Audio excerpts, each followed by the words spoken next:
Hello. What is up, everyone? This is Dosa Boy playing Disco Elysium Part 5.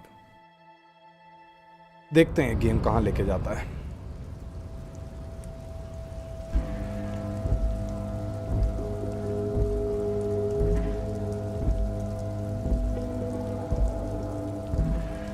Ma'am पहले थोड़ी सी health खरीदते हैं.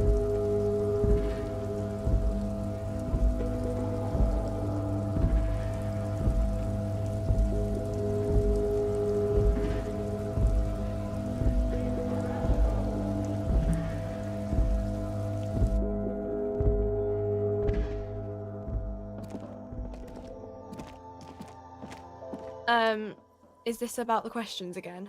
Because I don't really know anything.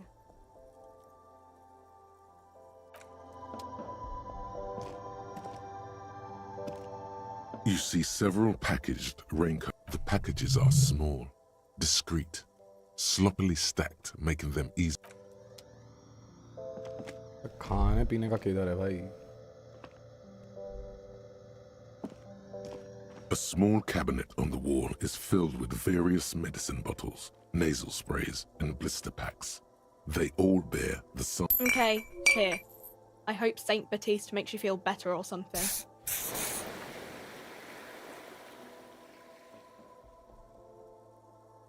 सही है. Game तो सही है Kazuma. Hello, welcome to the stream. तूने खेले हैं पहले कभी CRPGs?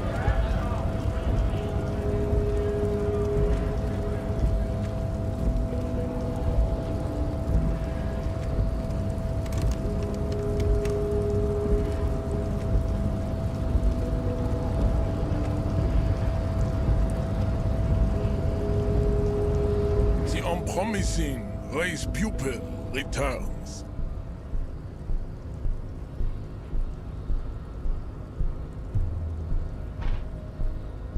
अरे वाह यार, hacking gain. Thank you.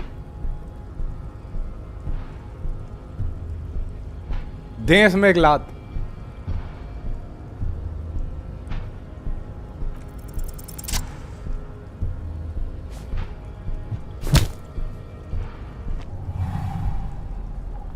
Just like that, instinct took over. A solid strike straight Dave the Dyer बढ़िया गेम है. into the cartilage. You could swear you felt the soft palate break. The man is reeling, gasping for air. Time stands still around you. In the distance, the sounds of the harbor are falling silent. All you hear is a small gurgling sound as a trickle of blood appears on the man's lip.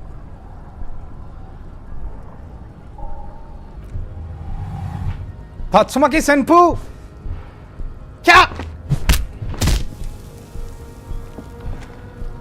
The man lands with a dull thump, like a broken down puppet of muscles and sinew. For a moment, he still tries to keep his head up, dazed eyes looking at you with unimaginable surprise. To your left is the button. As you slam your fist on the button, the man collapses entirely, his head rolling to the side. Looks like you're the new measurehead now. I am, baby. No one is the new measurehead. Let's go before he gets up.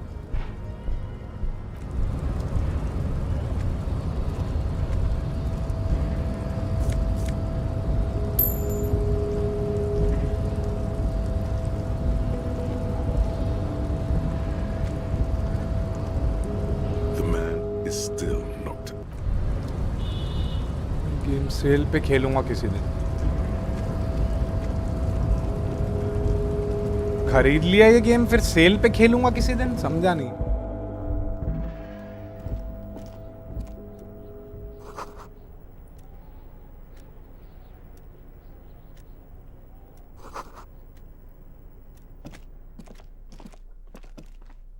Cell पे खरीद लिया था।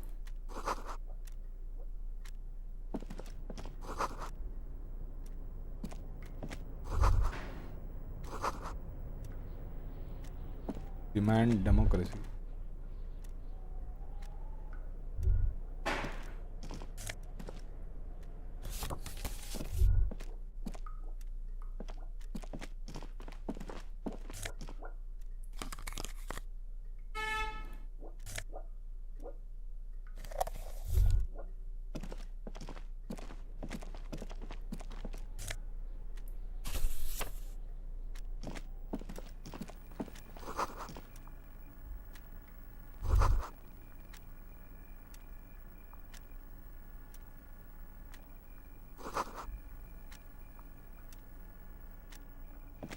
An imposing combination of a punch clock and a payphone is looking down at you from the wall.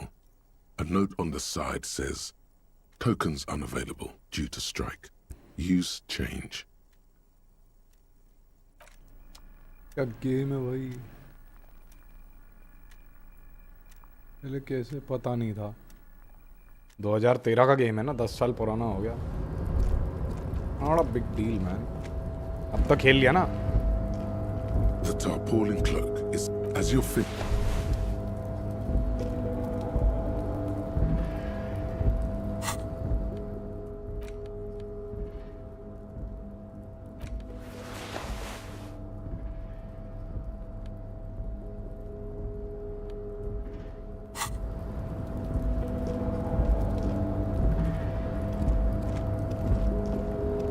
भाई मैं तो ये game खेल नहीं पाऊंगा, या मेरी इंग्लिश इतनी अच्छी नहीं है और ना मेरे में तो दिमाग लगाने की ज़रूरत ही नहीं है। सिंपलीफाई करते हैं गेम को भाई। आरपीजी है ये गेम, इसमें इनमें से तुमको जिसमें समझ में आ रहा है उस पर अपने पॉइंट्स डालो। तुम्हें लगता है कि तुम लॉजिक वाले साइड से अगर ज़्यादा अच्छे से गेम खेल सकते हो, अपने लॉजिक पे पॉइंट्स डाल दो। तुम्हें लगता है तुम तुम्हारी फिजिक्स से लड़ सकते हो, तो वैसे कुछ कर सकते हो। When I turn 40, I'll play Disco Elysium and BG3. RPG खेले जा सकते हैं यार, बस वही है। अब तो साले फायरवॉच और ये अंडरटेल खेल रहा था, तो उससे तो ज़्यादा इजी टू प्ले है Baldur's Gate 3 I guess. Okay not Firewatch but हाँ ना भाई, डिविनिटी से ज़्यादा बेटर है BG3। डिविनिटी में तो फिर भी थोड़े बहुत मतलब कंफ्यूजिंग चीज़ें हैं, BG3 स्मूथ है।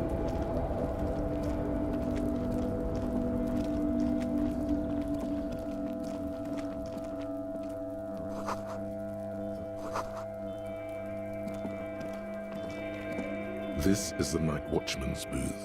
The name on the door reads, Rene Arnaud. Listen, it's okay to take a few minutes to yourself. Sit down and have a breather. If you must. But please hurry. We are pretty easy to spot up here. अगर RPG खेलना ही है तो dragon as inquisition या Skyrim से start करना चाहिए। मैं BG3 बोलूँगा, क्योंकि कुछ भी डिसीजन लो गेम तो आगे बढ़ेगा ही बढ़ेगा। एक्सेप्ट डेथ वाले सिनेरियो, कॉम्बैट तो मतलब फन पार्ट है उसका।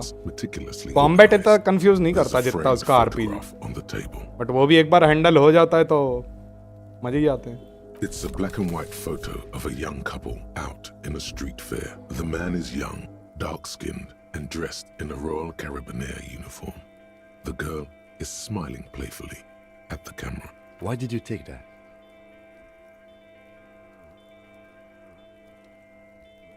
This man piques my interest.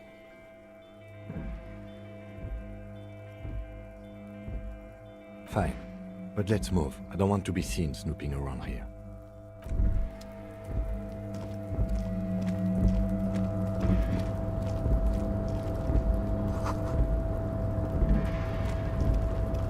ये गेम में मना नहीं करता, ये कंफ्यूज कर सकता है, क्योंकि कोई लड़ाई नहीं है गेम में, आपको सिर्फ बातचीत करके ही आगे बढ़ना है।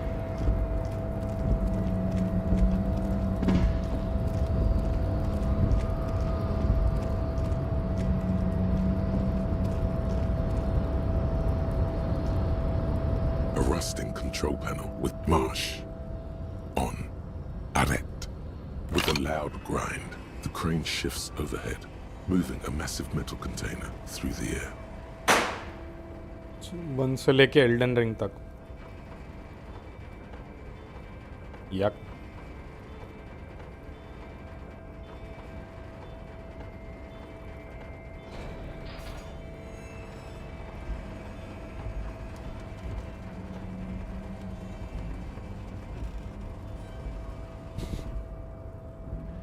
And, with a surprisingly quiet thunk, the crane places the container down.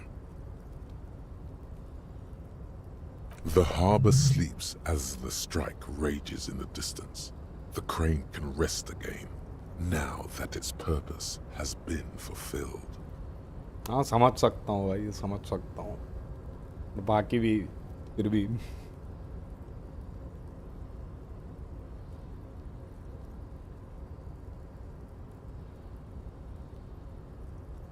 The rusty control panel grows warm to the touch, then grows cold. It is finished. A faint smell of burning rubber reaches your nostrils. A short circuit. I can't see how that was worth the wreckers, except for seeing the crane in action, which I admit was satisfying.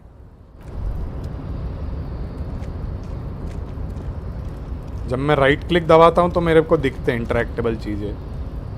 पहले तो ये और फिर ये जहाँ पे चिल्ला रहे हैं.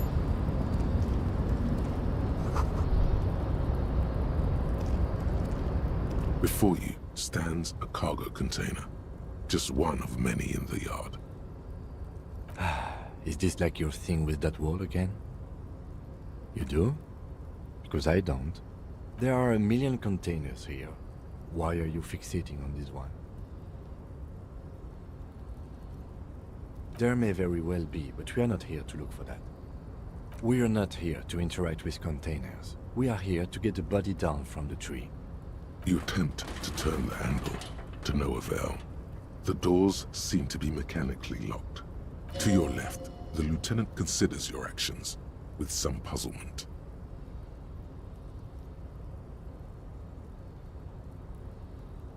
हैक एंड स्लैश खेलने का प्लान है, जल्दी निपट जाए. बड़े गेम्स नहीं खेलूँगा हॉलो नाइट जैसे. अंडरस्टैंडेबल.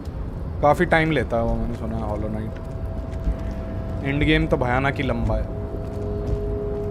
डिफ़िकल्ट और लंबा वगैरह वगैरह बहुत कुछ है.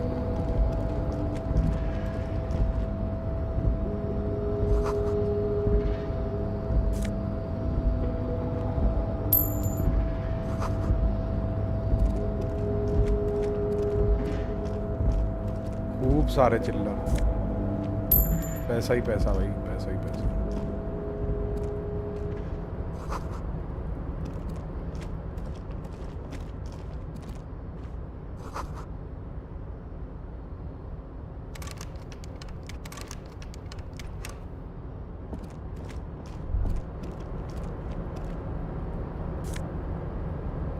और चिल्ला.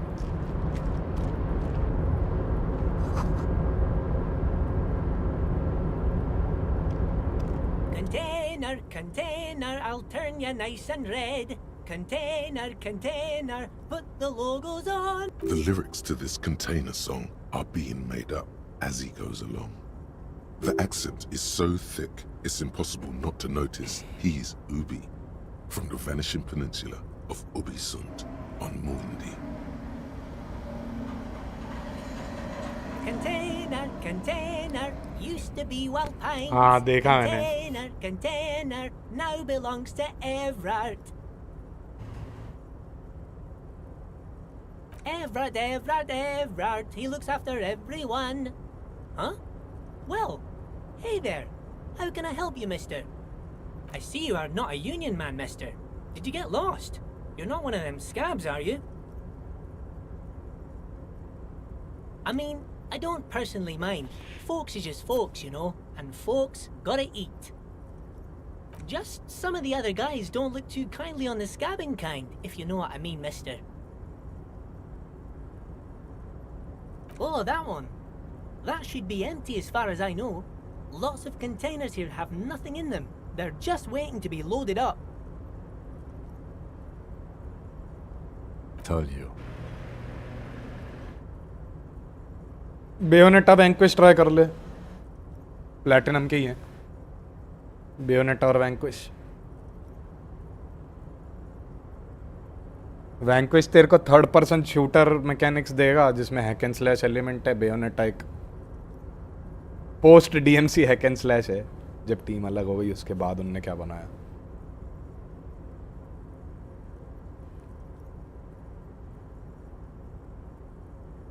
Oh, I'm just making some covers for them containers here. Yes, I am. Yes, I am. So it's easier for the crane operators to spot them. The containers in the yard are green in Wild Pine's livery, and the mountains rising behind Leo is all red in Union colors. It's like some red infection was spreading outwards from the container yard's core. There appear to be cisterns underneath the Union container covers.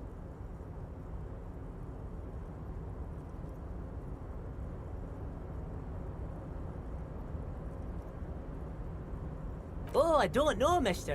They say it's some chemicals. Most of them have labels on them, I think.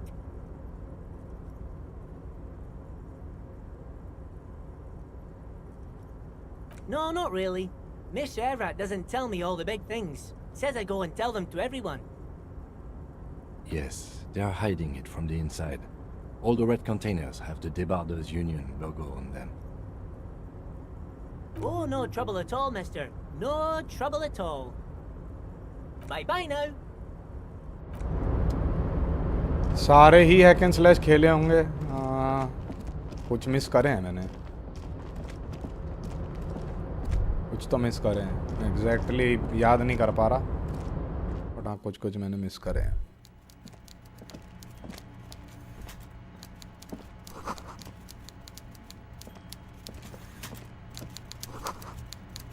Okay काजुमा hold up, थोड़ा main जगह पे आ गया हूँ mission के।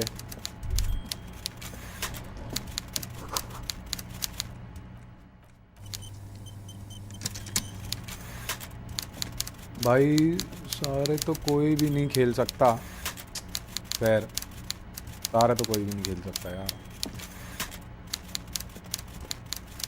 Moderator not following pinned comment.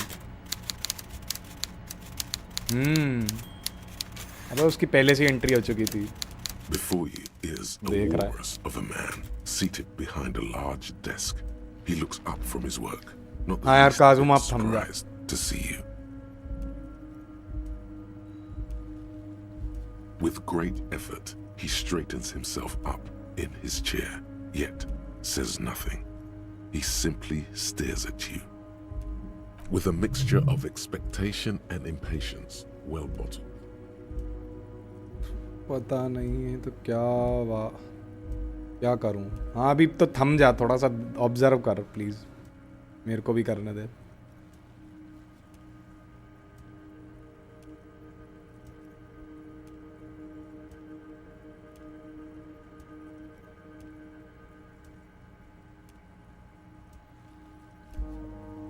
Welcome, Mr. Dubois, Mr. Kitsuragi. It's good of you. यहाँ इसको इसका surname पता चलता है, डुबोआ। Have a seat. हेंस इसका पूरा नाम है हैरी डुबोआ। हैरी मैंने फिगर आउट करा था और ये बंदा बता मेरे को डुबोआ नाम से एड्रेस कर रहा है। I'm Everard Clare, head of the Debarders Union here in Martinez. I'd offer you my hand, but unfortunately my health prevents me from getting up. You understand? He looks extremely comfortable. The tiny folding chair, on the other hand, looks like a torture device. You go ahead, detective. Whatever he has in store for you, it can't be good, he thinks. I'll do my best. Forget about that. What's with this Dubois stuff? You're getting some seriously bad vibes from that name. Please, Mr. Dubois, let us converse in a civilized manner, as equals. Take a seat. I insist. It's nothing. Yes, that's probably right. It's nothing. Forget about it. Filter it out. Very well, Mr. Dubois. I respect a man with strong convictions. I too have convictions. One of which is that I will not engage with any man who won't face me at eye level. Should you Wow. find yourself more amenable in the future, I'd gladly resume our conversation. But until then, I'm afraid I must ask you to leave. Wow, ये कुर्सी पे बैठना You're he not talking पड़ेगा. to Felician, buddy. He's got you in a fork. Sit down or leave. Excellent, Mr. Dubois. I can see that you're a reasonable man, and reasonable men can be of great use to one another. So tell me, how can the head of the Debarders Union help a representative of the Revachol Citizens Militia today? The chair you're sitting on has got to be the most uncomfortable chair in the world. It's violating your backside. Oh, by the way, I heard you got a rather rude reception from a certain Lawrence Gart. Some people have no manners, it pains me to say. This should take care of that nonsense. It should be sufficient to cover your expenses for a few days and patch over your differences with a cafeteria manager. Go ahead, take it. Wow, that's 25 real. That's good money. You need it.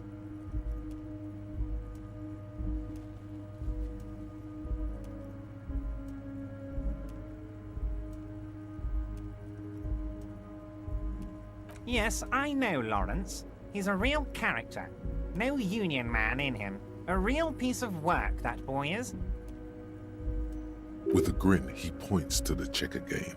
It's like you're on a game show. At least don't thank him for it.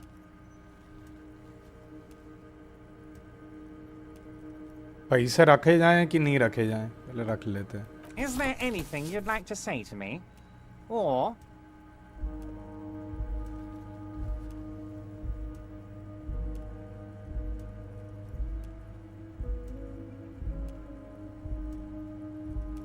Cool?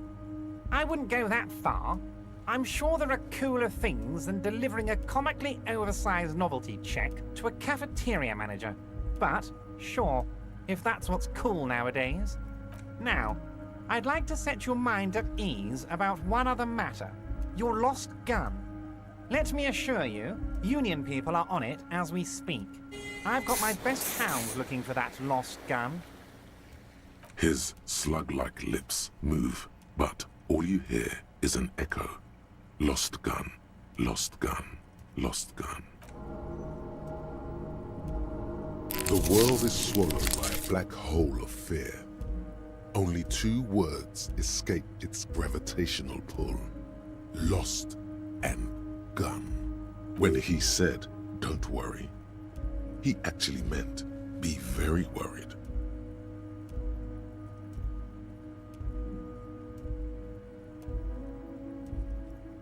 Are you all right, Harry? You seem anxious. Don't be. Everything's going to be all right. It's not like you left it loaded. You didn't lose a loaded gun. Local children aren't out there playing with it right now, pointing it into their own mouths. It's in a safe place. I just know it. I have a feeling everything's going to be all right. It was loaded. There were 2 bullets in it. You always keep at least 2 barrels loaded. Shit.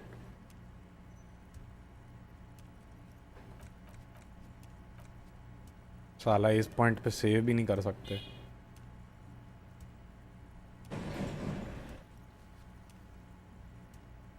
Officer, we will deal with this later. We don't need Mr. Clare's help with this. I wouldn't be so sure about that. अरे यार. Who does this guy think you are? Ronnie the Rookie? You ain't worried about no lost gun बच गया भाई. or unpaid bill or forgotten name. You're the bad cop. You're probably more corrupt than him.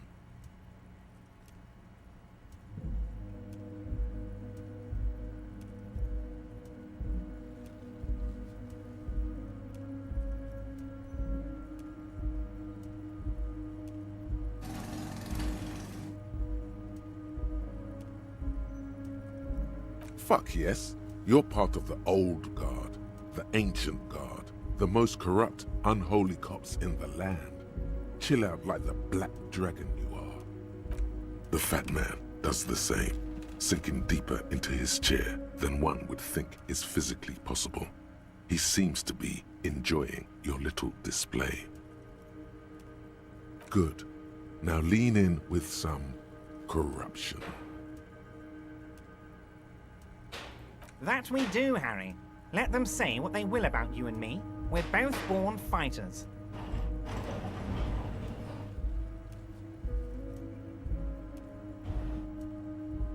Why, thank you. It's always nice when a fellow professional appreciates your work.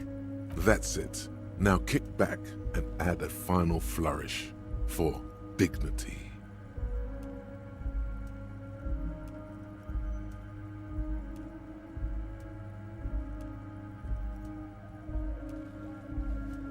You strike me as a reasonable man, Harry.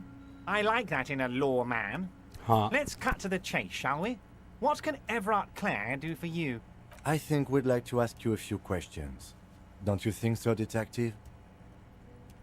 Somehow you managed to get yourself out of this one. Now quick, keep the momentum up. Ask questions. Whatever you do, don't ask him about the gun first. You don't want him thinking you're scared.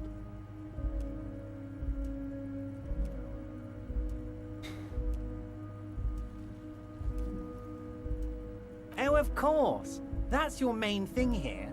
That's why you're in Martinez. I know everything that goes on around here, and I would love to discuss it with you.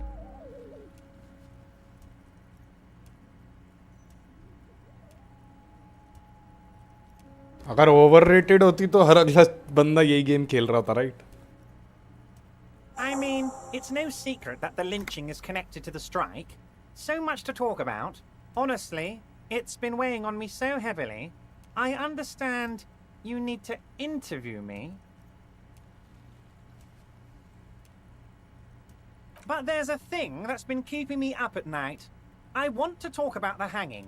I mean, if we could just calmly talk, exchange information, we could blow this thing wide open. Yes, that sounds good. Let's do that. But I can't think straight with this thing weighing on me. You're police officers, aren't you? I have a crazy idea. You guys are basically door-opening machines, incredibly talented at opening doors.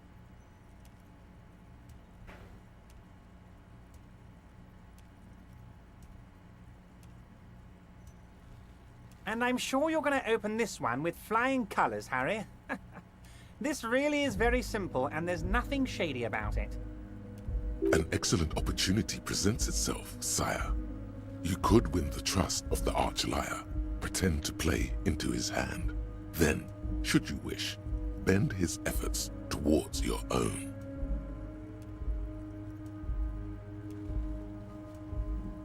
Harry, I'm a very busy man, and more importantly, I don't have that extraordinary physique you do. You look like you could run around all day. You want to send someone a message that the police are working for you. I repeat, I'm a very, very busy man, Mr. Kitsuragi, and therefore I must occasionally enlist outside help. So what will it be, Harry? Oh, no one's. It's just a weasel. A weasel lives there. Nothing for you to worry about. A loud blabbering weasel. When weasels feel no one is watching, they start acting foolishly. Just go there, unlock the door, and leave it open. It's been such a burden on me, Harry. I just want this to be over so I can discuss business with you.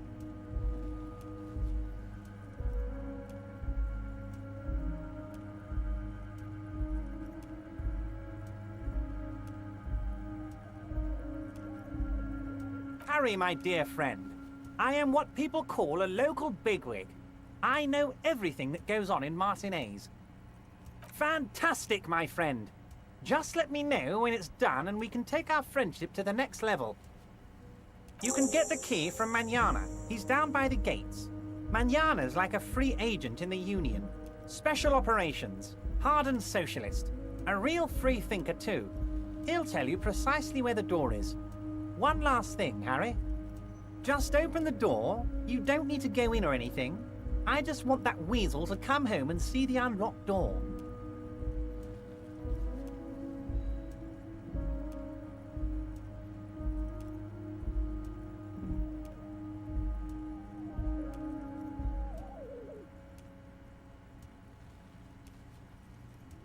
My dear Harry, there are literally millions of containers in this harbour. I couldn't possibly remember what's in all of them. Harry, you smooth-talking son of a bitch. Time is a precious resource, and I don't have enough of it to count containers with you. Advanced Warfare, Infinite Warfare, Black Ops 3, Black Ops 6, etc. और क्या वो world war 2 वगैरह भी खेलने वाला है?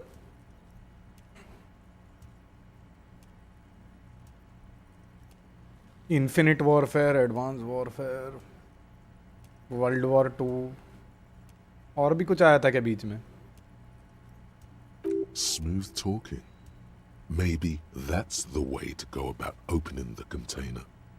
You should at least try convincing it.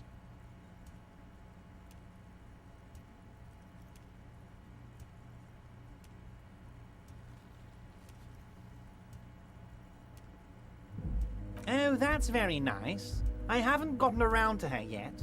I'm very, very busy, you see. I hope you're getting along. हाँ, but next year. Nice. One thing I want to make very clear, Harry, is that this is not some kind of union versus corporation situation. Everyone is just pals here. Yes, we're all trying to do what's best for Martin Ace. Don't feel like you shouldn't work with her just because you and I are such good friends. I'm not a jealous guy. If she actually wants to see me, she will find a way. Any good negotiator would. And I just don't have anything to discuss with a bad negotiator. Of course, Harry. Let me just assure you one more time. It's perfectly okay to share anything we discuss here with this Joyce. This is a completely transparent organization. I have no interest in what she is doing, but I myself have nothing to hide. Your business is your business, and I respect your privacy. Just remember, none of this is secret.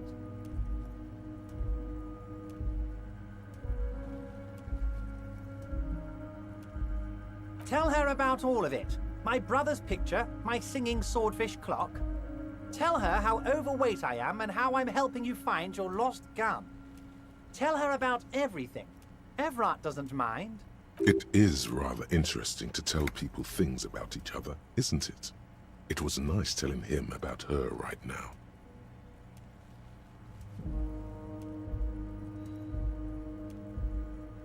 Of course. Let us dispatch with the formalities. You call me Everard, I call you Harry. My God, so it's true. I didn't want to believe it, but you are a fantastic science fiction amnesiac cop, aren't you? What are the odds of that? I think the odds of that are very low. It might be a good idea to hide your confusion. I mean, see what his game is first. So good to hear that, Harry. Apparently my sources were wrong. However, if you did have a spot of memory trouble, I could help you out. With my big fat folder. Words flow like a river of honey from his lips. I guess word has already reached him. No matter. No harm done. It's just a brown folder. You can't make out what's written on it. Are you trying to tell me you've gotten hold of some of our documents?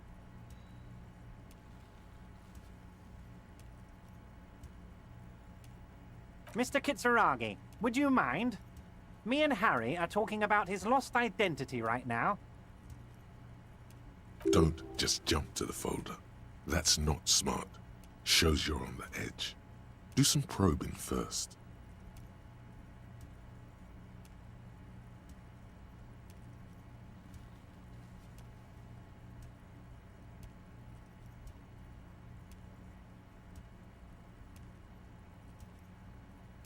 Ah, this? My friends in your organization gave it to me, Harry. This translates into, haha, you guys are so corrupt. I find that very suspicious. May I have a look? I'm afraid this is meant for Union eyes only, Mr. Kitsuragi. I'm sure you understand. Please continue, Harry.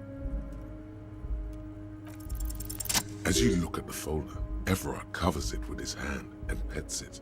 Is he trying to hide that it's not a real RCM folder? It certainly doesn't have the RCM stamp on it. Okay, Harry, you got me. This is from the Census Bureau, not the RCM. Those Census Bureau people are absolutely corrupt. You should do something about them.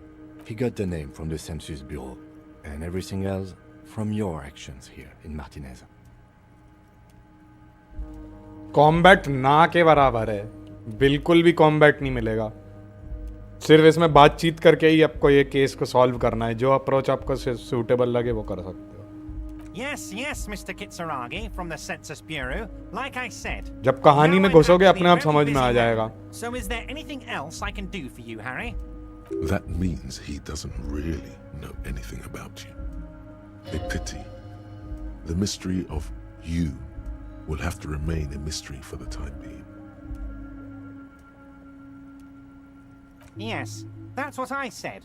Try to keep up, okay? Let's move on.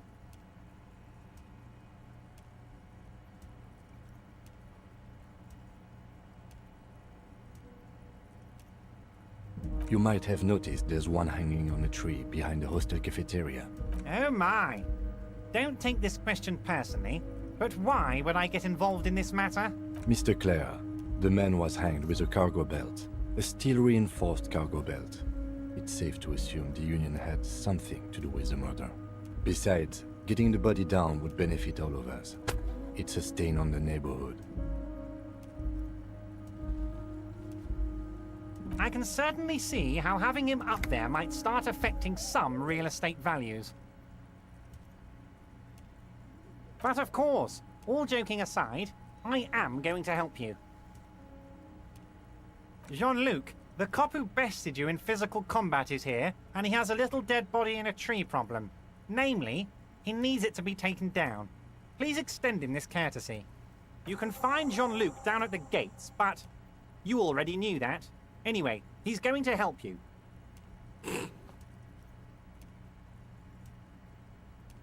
So I made that measurehead my bitch.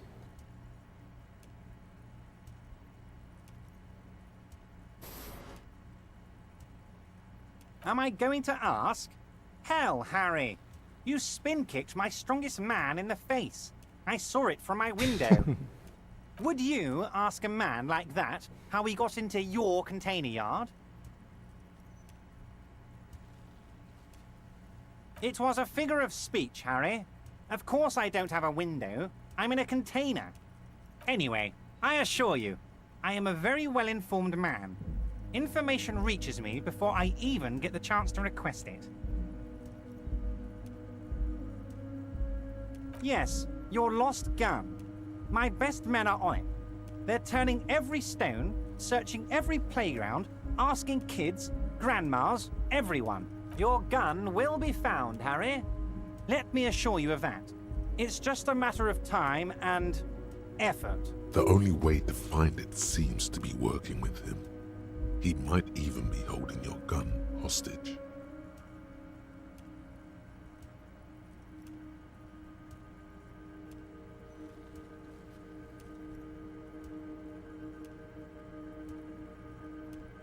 Yes, thank you for the hot tip regarding your lost gun, Harry. My men have indeed factored in that you pawned it. Now please, let the professionals do their job. Kick back, Harry, relax. I have great guys on this. You focus on what's important, building our relationship for the good of Martinez. It did not come as a surprise to him. He might actually not be bullshitting.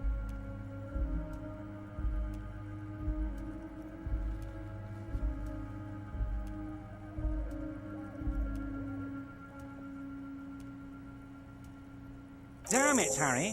That's exactly what it means. I'm only kidding, of course. Of course. I understand. We help you, you help us. Wait. You need this to get in and out through the gate.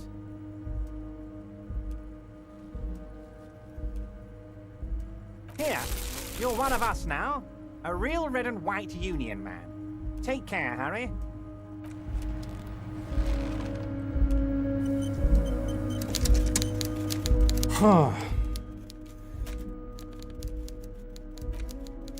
The front of this quarterly journal features a large satirical portrait of the late King Friesel. Because white antlers are one of the symbols of communism. They represent a society in accord with the natural world and at the same time above it. Because Friesel was incompetent, foolish, and cruel.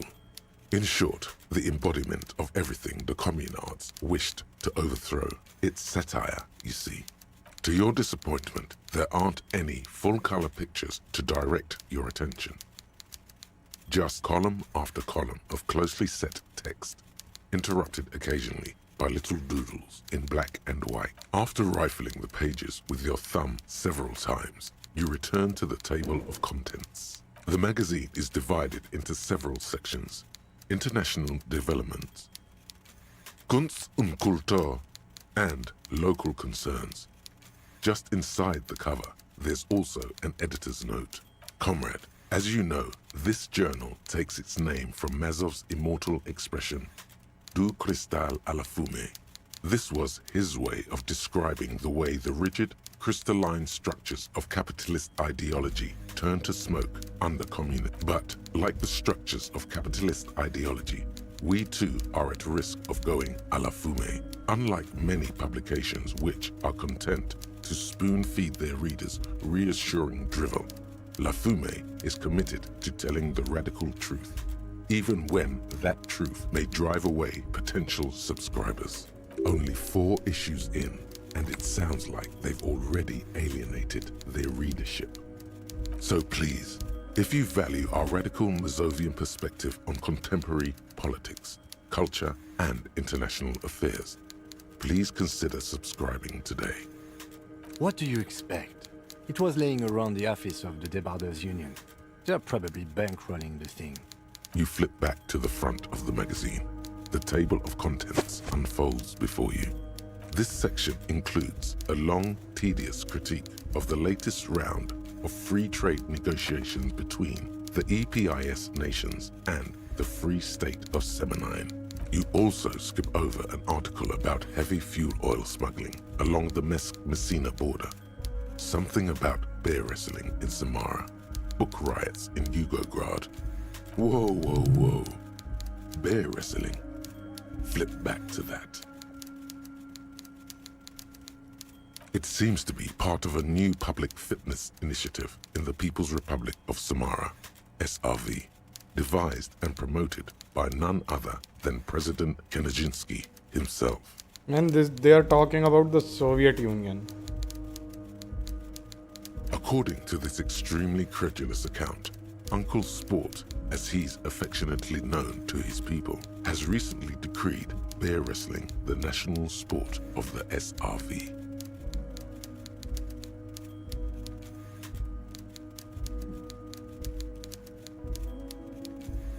Of course not. The article makes plain that this is man on bear, or in some cases, woman on bear competition. 2 competitors, 1 ring, 5 rounds. According to the SRV's Ministry of Information, the program has been a tremendous success. Public support stands at 87%, and youth obesity and alcoholism rates are down 12% and 7% respectively. This is the SRV we're talking about. If you think those are the real numbers, there's probably a guy who wants to sell you a bridge in La Cherte.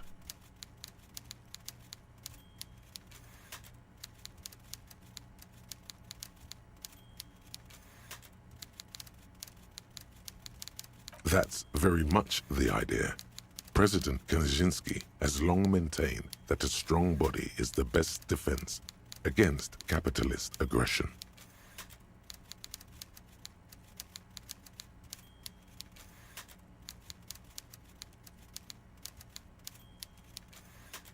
You flip back to the front of the magazine. The table of contents unfolds before you. It takes a moment, but gradually it dawns on you that Kunst und Kultur must mean arts and culture. Why they decided to title this one section in Volda is beyond you. As you leaf through this section, you come across several reviews of recent radio plays, as well as a brief artist spotlight featuring a local artist identified only as CS. The main feature, though, is a long essay titled Tip Top Tourney, a critical Mazovian perspective. The Tip Top Tourney is an inter-Isolari racing series, mostly known for its high speeds, ludicrous sponsorship deals, and high death toll. In Revachol, it's held quadrennially on the prestigious Zero Carousel racing circuit. This so-called artist spotlight is really just a brief Q&A, made all the briefer by the subject's evident hostility to her interviewer. You think you're settling in for a relaxing recap of the most recent season, maybe sprinkled with some nice anecdotes about a few of the more colorful drivers. Instead, you find yourself skimming a 10,000-word feature about all the politically problematic aspects of Tip Top Tourney. Where to even start? For one, there's the crass commercialism of its sponsorships, and then there's the practically criminal emphasis on deadly motor crashes. So, all of it, basically. Oddly enough, this article has 2 bylines: Nasteb Encolada Bernal and Exilus Buka. There's no way those are real names. Have you ever met anyone named Exilus? Come on, they're plainly pseudonyms. More than that, they're likely anagrams.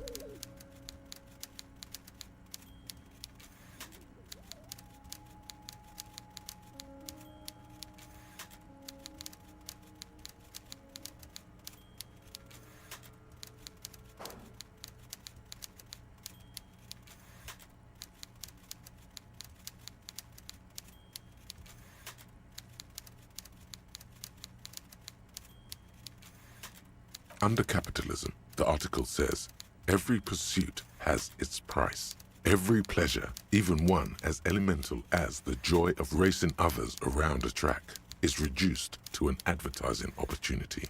Thus, the so-called tourney becomes a competition between increasingly meaningless brand signifiers. Your discount laundry detergent racing against a pack of Astra cigarettes, or even a Fritta. And that precisely is what's problematic about it. Were it not for the promise of random, spectacular violence, audiences would quickly lose interest. At the end of the day, it's the destruction of these 750,000 real races that you're really watching for. Sure, you think that, but subconsciously, it's the visions of brand names being engulfed in flames that you crave. That's because you haven't been reading critically. But don't worry. The whole point of these sorts of articles is to let someone else read critically for you. Ah, come on. Can this article read your mind?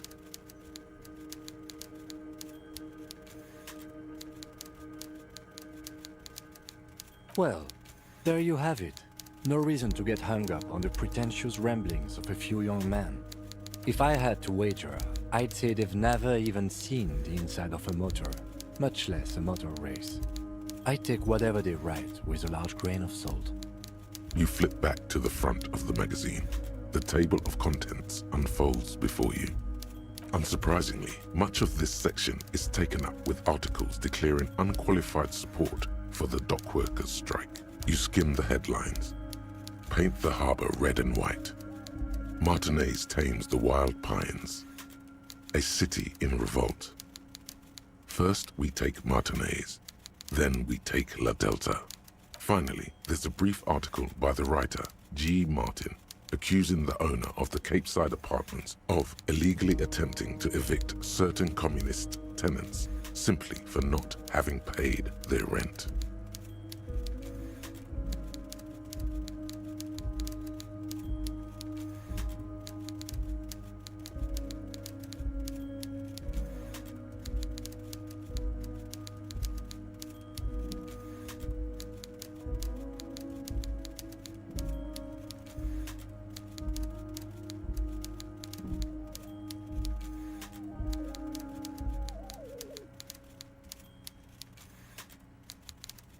According to these editorials, there can be no accommodation with the forces of international capital or their mucilaginous allies in the coalition.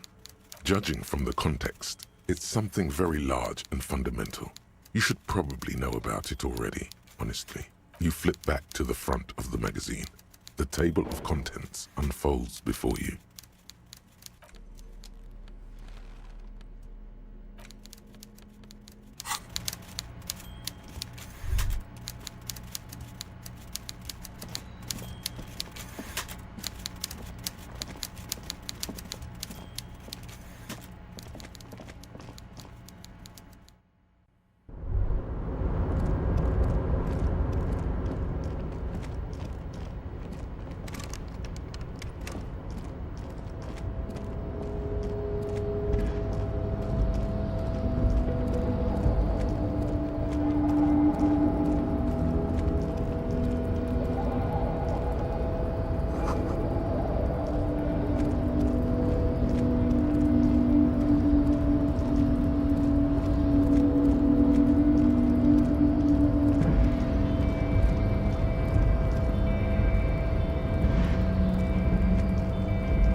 Do not presume this has drastically altered our race dynamique.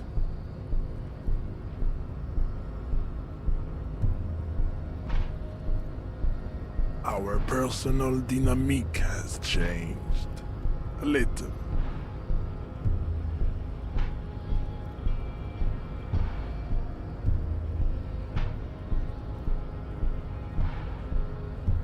He does not so much as glance at the object.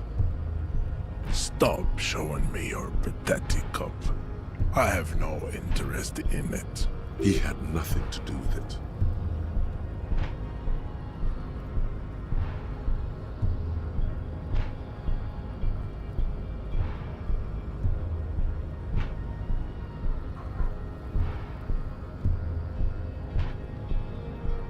Racists are generally not very good examples of their race. Welcome to Revachol.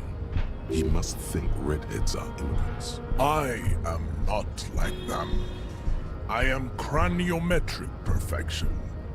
I have taken the trouble to permanently draw a phrenologic grid on my skull and features. This should dispel any doubt. The drawings are precise and look true to their pseudo-scientific ambitions. One thing, however, it is not entirely free of throwbacks in the phylogenetic tree. His large jaw, for example, could be a trait indicative of criminalism. Also, his earlobes could be small. You exhibit forward projection of the jaw, indicative of schizophrenia and sexual inaccountability. From a purely aesthetic standpoint, the dimple in your jaw makes you look like a baby. This is not craniometry, just an observation. You do not wish to be judged because you are a genetic blob of polycultural deformities. This is understandable. So it was. You bested me in race combat to reach my superior, then had him give me an order. I salute your cunning, enemy. I will go and remove the body from the tree with my bare hands. You're so noble, Measurehead. There's a but. But while I am gone, someone must stand guard on the bridge. That someone needs to be you. Both of you. This is the uncomfortable result of not taking it down ourselves. I can live with a compromise. Listen to your little friend. He is wise in his childlike way. His mysterious race may yet prove fierce competition to my heroic haplogroup. Babe, see that they stay here the whole time.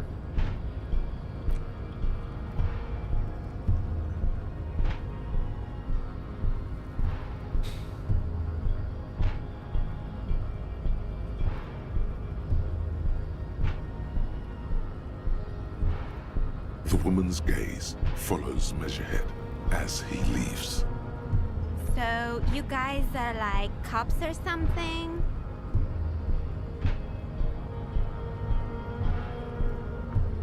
Have you ever thought that maybe things should go to shit? I'm Katya, by the way. You hear that? That sound. He's breaking something. Yeah, Jean-Luc must be really tearing it up over there. I wish I could see it.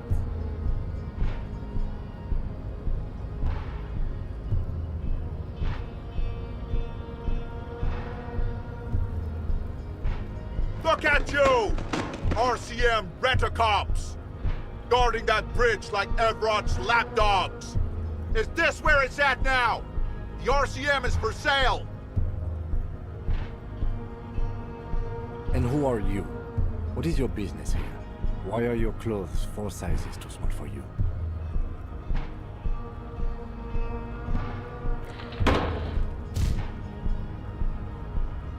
A shrill laughter interrupts you, echoing across Martinez. It's Kuno.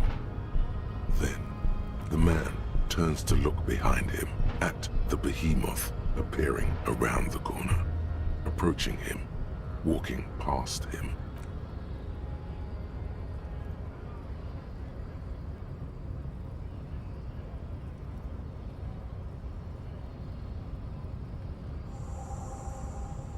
The corpse has been removed from the tree. Stand down and congratulate yourself. You have sided with Ray's victory today.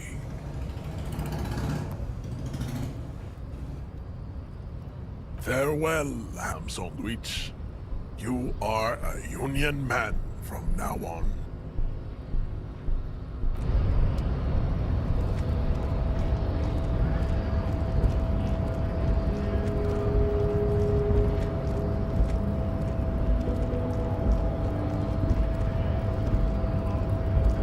So, how'd you like our harbor? You've been in there, he means. Talked to the boss man too, probably. Hey, random. It's but a rest area on the path leading across open plains. Right. You talk to the boss, eye to eye, like men of the plain. If you have any more questions, I'm set to talk. A key, huh? What door is this key supposed to open? Oh, say no more. I got you. I got that key right here. And let me tell you, it's mighty good of you to help us out during the strike. Working class solidarity, as they say.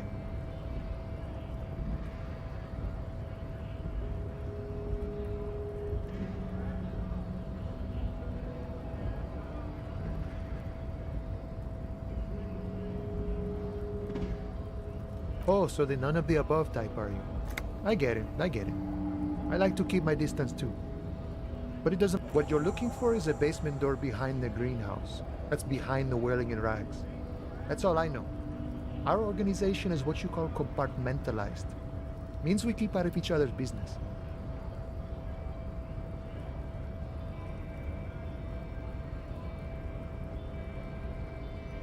Okay, but where did you get the key from? The janitor gave it to me. Nice fella. We talked about life and things that really, truly matter. None of this mess we're in. This jiving and juggling. What's it for? To feed our children, I guess.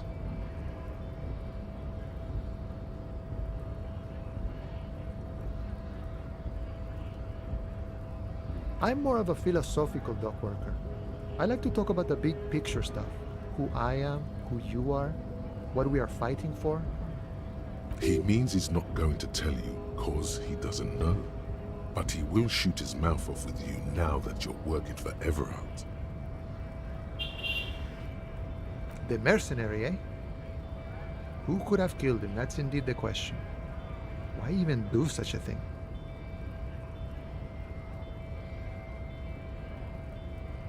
What a thought! Why would noble workers resort to such a thing? Unless they were pushed, of course. Your dead guy was an enemy combatant. He was an agent of the opposition, attempting to undermine our honorable efforts. I ain't the murdering type, but that's just me. Large organizations like our union have all sorts of men, with all sorts of skills. He's not lying about not doing it himself. Understood. This has been of limited use. Still, thank you. No problem. I wish the best to you in your search. Sure, I'm glad it's not my search.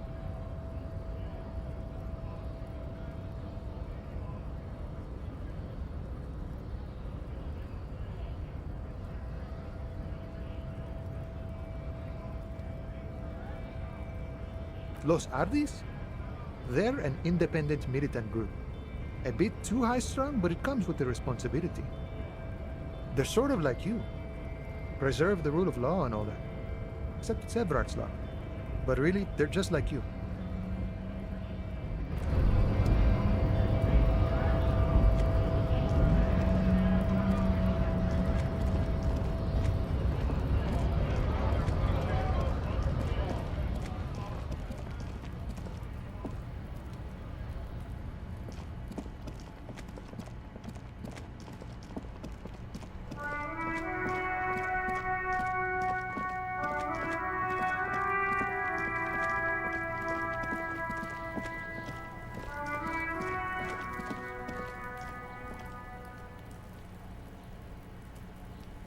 No, branch ही तोड़ दी. इसको क्या हो गया? You missed a good show before. A kid came by and completely fucked the tree to pieces. He fucked the tree up! Fucked it good! It was porno! और अभी तो You बहुत need to बचा है. act decisively. It's Kuno. Use Kuno words.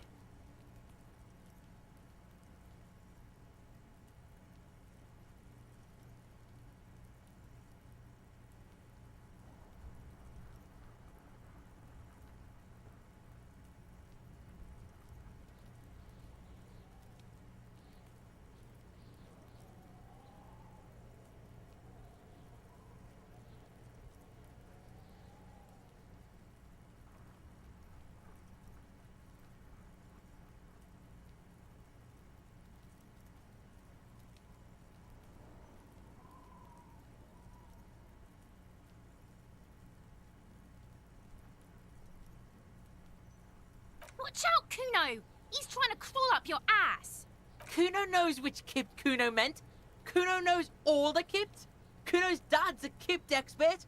Says Kipt every day. 100 times a day. Kuno's dad doesn't give a shit about anything. Except Kipts. Try to crawl out of Kuno's ass now! Yeah? The fuck did you want anyway? You got your fuck bag down?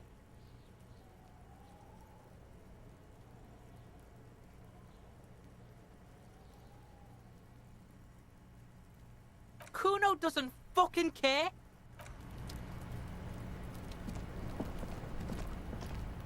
The corpse lies on the ground among the remains of an absolutely demolished pinewood branch. It's gently laid on one side.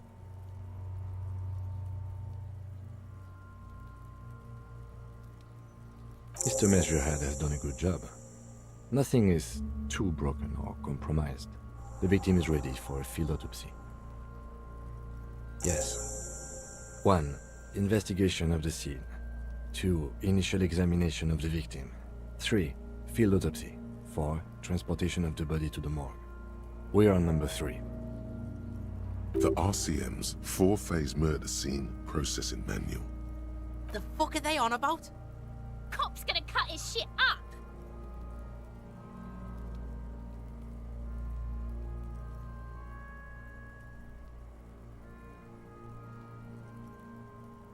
It's not about cutting.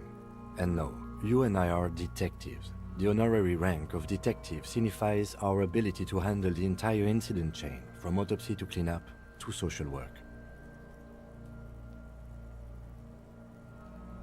You are. Your station would not have assigned you on this case if you weren't. Now... The lieutenant adjusts his glasses and takes a deep breath.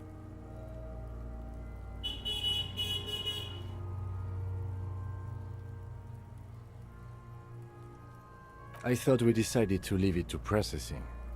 Let's not turn this into some kind of circus. Damn it. This is turning into some sort of mega puzzle. Okay, so you can sneak out of your room maybe, after he's gone asleep.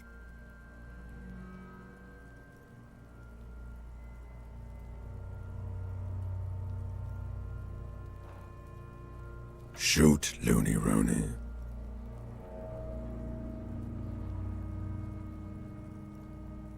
Come back later, Corpo. Amuse yourself with my frank manners and my memento mori features. If possible, also, see me in your dreams. Come on, officer. You know what a field autopsy is. You've done 100 of them.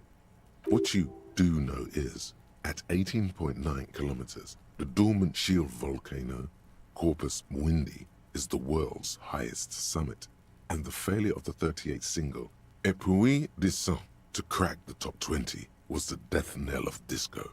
But what a field autopsy is, you have no idea. Unfortunately, no.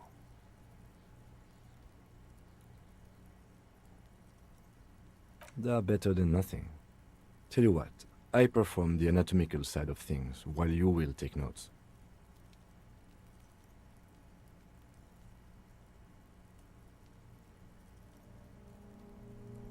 That's right. Yeah, we got this. We're smart. The dead man stares in silence as you crack open the ledger. The bright red paper is covered in boxes and lists, describing the condition of his skin and organs in 3 parts. Above those, an 11-field info form needs filling out first. It begins with,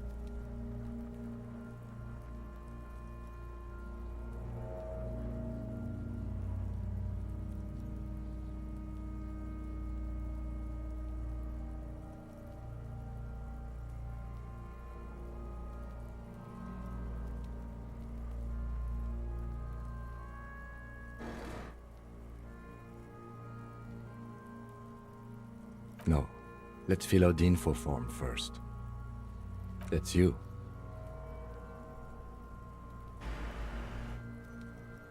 the corpse is indifferent to your scribblings, just lies there. The next box says, KK57-0803.0815. KK equals Kim Kitsuragi. 57 equals Precinct 57, followed by his date, 0803, and time of arrival, 0815, on the scene. He's indexed the case after himself, not you. That's because he doesn't want to bring up the messy question of your initials.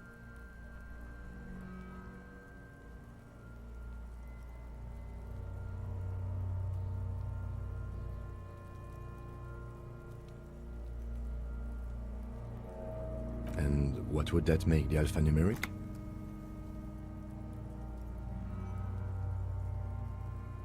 HDB 41 0803. Help me out with the time of day, anyone? Let's say 1300. A good time to start drinking. 10:15. It's understated.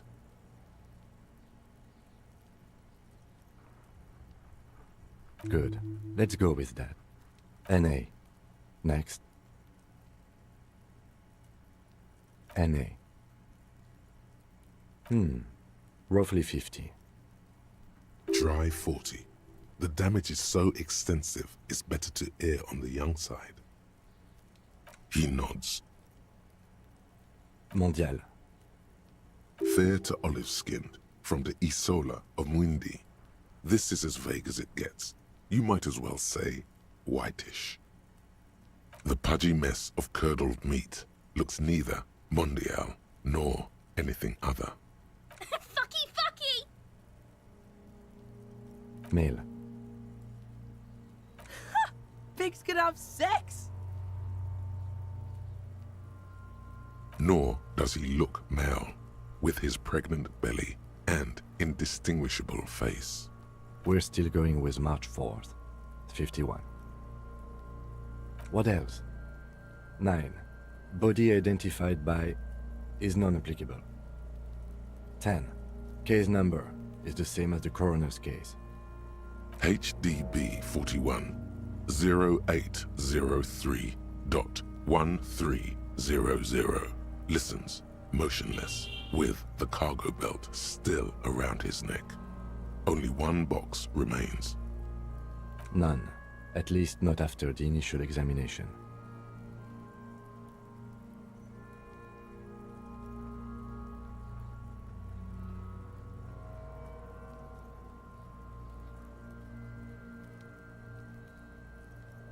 Interfering with the body's position or wounds post-mortem. They'd have to have incapacitated and carried him over. This man was more than a match for untrained dogwalkers. Your central nervous system recognizes this gesture. It's the stations of the breath. Ecclesiastic, religious in nature, a holdout from pre-DeLorean burial rites. It takes him 2 seconds to perform. Then, we should start the post-mortem. The corpse cannot feel Kim's hand on his chest. It no longer meaningfully interacts with its surroundings. A thicket of boxes and lists on red copier paper tries to answer why. Clothes. The deceased wears armored boots and white briefs. The make of the briefs is Babrodin, I think. Let's see.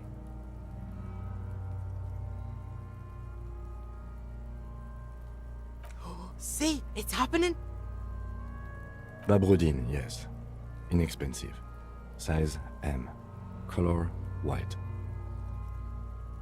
The disappointment is palpable. The red-haired thing was expecting something more lurid. The rest of the clothes have been removed post-mortem by scavengers in order to get to the victim's ceramic armor. Officers are in search of the missing pieces. Removal of the boots is left for processing. It would be clever of you to omit the boots altogether, sire. If you are to keep them for yourself, as you ought to, you have deserved them more than anyone else.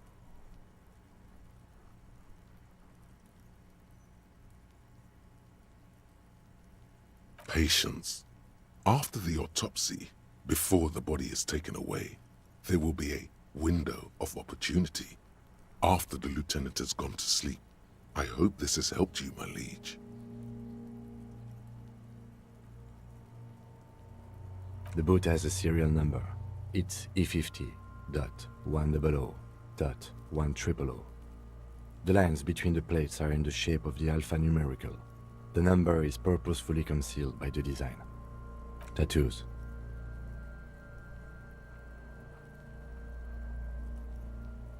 The upper torso is covered in a single, continuous tattoo, resembling a national pattern. It reaches from the right shoulder to the heart. The ink is blue and white. The assistant has a color photograph of the markings, to be added to the case files as document A1. The photo is taken on the scene, using a Trigat Mini. The deceased has a belt for airlifting cargo around his neck, tied with a hangman's knot. Color yellow. Length 3 meters. There is a buckle on the other end. Well-nourished, athletically built, measuring 1.8 meters. Generally consistent with age 42. Preservation is good. Ambient temperature below freezing. Body hair is light brown. Distribution is consistent with the age. The deceased had male pattern baldness. Hair is combed back, short.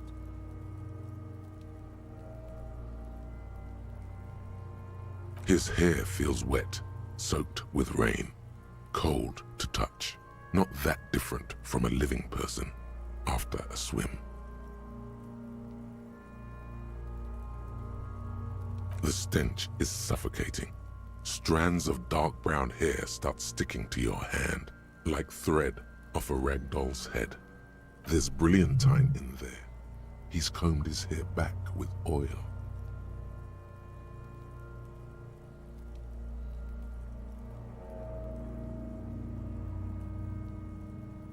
Lividity is consistent with hanging. The head is congested. Contusions are present on the head, chest, and thighs, consistent with stones thrown post-mortem. Low velocity. Fucking low velocity? You think Kuno doesn't know what you're talking about? Velocity was fucking max. Talking shit about Kuno's velocity. In addition, there are bite marks on the face, scalp, and chest, consistent with predation.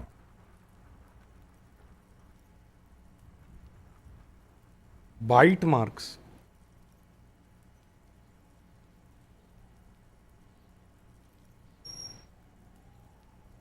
Ligature mark.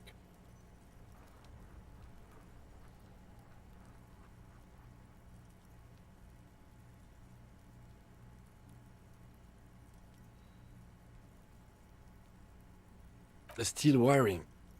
There's too much of it. We need to remove the belt so we can get to the ligature mark. You got just the right tool for that. The chain cutters.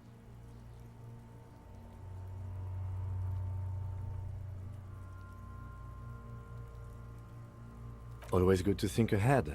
Now, we need to cut the belt to see the ligature mark below. Carefully, with as much precision as you can. See? My pig is gonna fuck his head off. No, he ain't. Your pig's a boring fuck.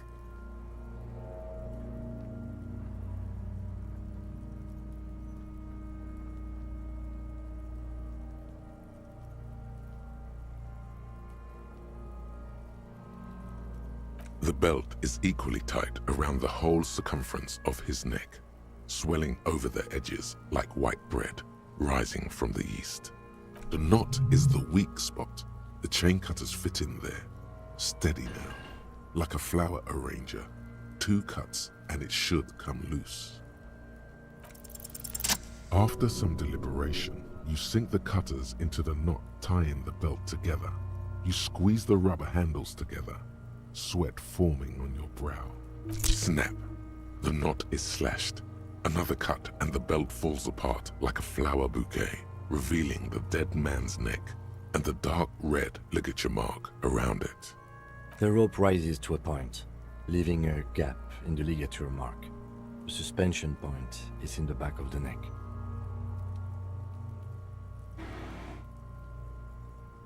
Hemorrhaging is observed on the skin, above and below the ligature mark.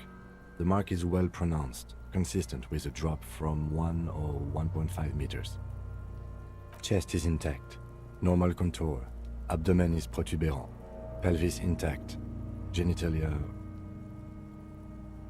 No! Let's get out and see!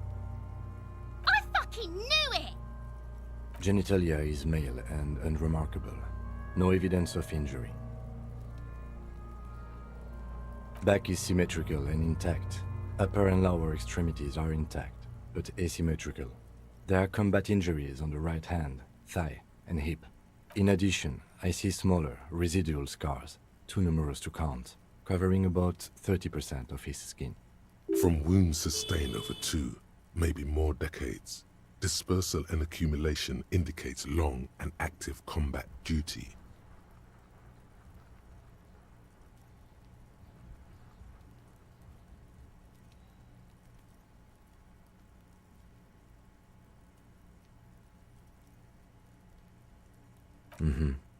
We have a real museum here.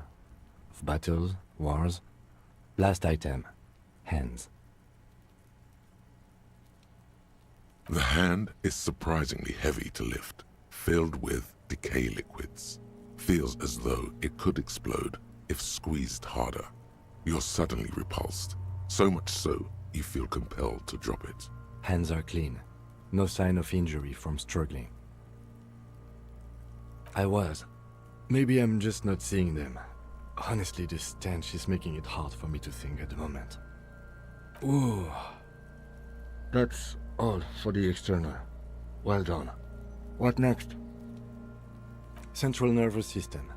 I have nothing. Do you have anything on this man's central nervous system? Of course, there is a moral to be drawn from it. A moral to this story. What would that be?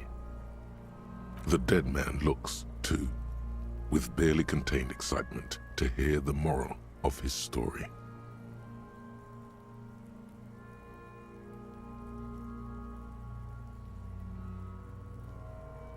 I think that may well be the moral of every story, officer. Good. Musculoskeletal. Purge fluid is coming from the mouth. Not injury related. Eyes and tongue protuberant. Hyoid bone. Let's see. With his eyes almost closed, the lieutenant puts his hand on the dead man's throat and begins to massage it, gently. A rotting smell erupts from the mouth. Purge fluid runs down his lips, black and viscous. You hear cracks as the lieutenant moves his sharp fingers inside the flesh, like the creaking of an old house at night. Yeah, jack that fucker off! The hyoid bone is fractured. The rest of the musculoskeletal system is intact. Unremarkable. Respiratory system.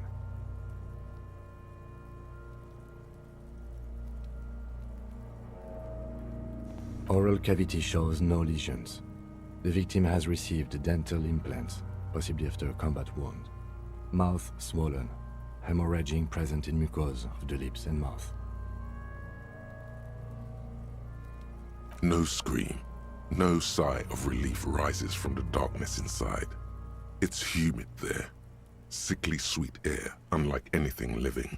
You feel like you're about to throw up again, straight in that mouth of his.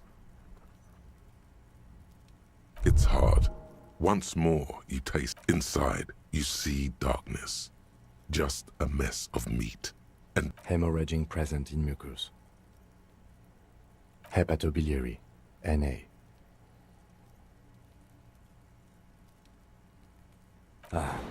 Are you a hepatobiliary expert?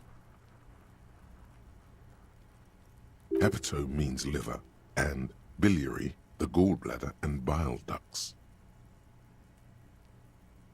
Neither am I.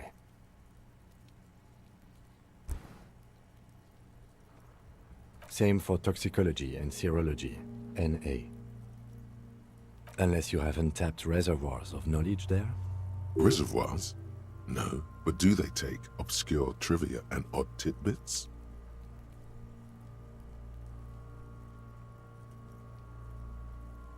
Cardiovascular. The body exhibits heavy lividity. Blood has gathered in the hands, feet, and neck. Hypostasis is visually consistent with the hanging. Gastrointestinal. This will do. Digested semi-solid food in stomach. Voila.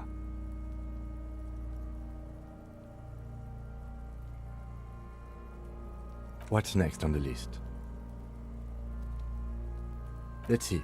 We have bite marks, contusions on the head and chest, and a ligature mark encircling the neck. You'll need 3 feels. Leave a 4th one too. Be thorough if you want maximum results. Head, chest, and scalp bite mark injuries. Predation by birds has caused damage to the body. Odontologist does not need to be consulted. And your opinion, officer?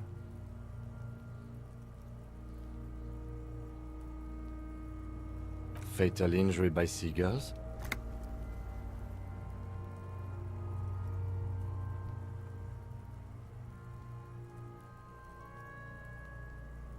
Yes, it's... That's right. What's next? So, the scalp bleeds from a post-mortem head injury, a stone. The injury does not have the rim of an early inflammatory response. The perpetrator on the scene has confessed to causing it post-mortem. At maximum velocity, fucko! Has confessed to causing it at maximum velocity. Coagulated blood sticks to his scalp and chest. where the countless stones have hit the dead man. Beneath. Right. Next.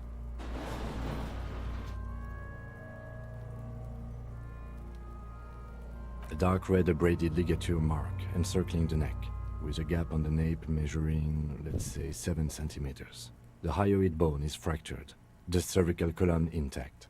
I see hemorrhaging on the skin, above and below the ligature mark. Depth of the mark, 1 centimeter. No signs of clawing on the neck.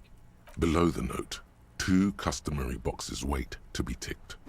The man's head jerks to the side. The ring around his neck is visible. Think for a moment. There's time. Don't rush. That's it. We have established cause of death. It's not much, and it leaves much to be questioned. But it's a start. Let's wrap this up. I pronounce this field autopsy over. Well, we established probable cause of death. Some would say that's the goal of an autopsy. We were thorough with the list of injuries, too. We described them all in detail. What is there to say? Given the circumstances, it was a professional field autopsy. Oh yeah, well done, Master Detective. Maybe a drink is in order?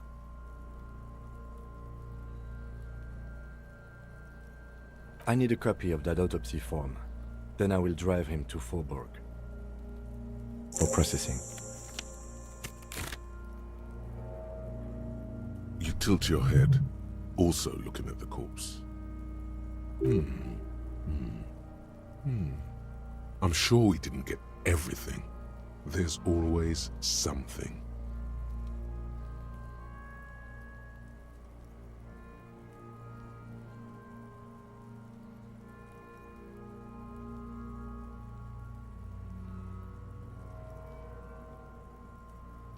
Okay.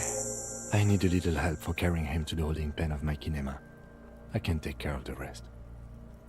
There go those beautiful enamel boots. May they rest in processing. Oh well, in another lifetime. Continue working here. The locals, the case, or attend to your own business. I will meet you downstairs in the whirling grass tomorrow morning, 7:30 sharp. This means Lieutenant Kitsuragi will leave the party until tomorrow morning. You're free to do side tasks and even the main case, though it might be more difficult. If you have nothing to do, read books or sit on the bench on the plaza.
This must be it.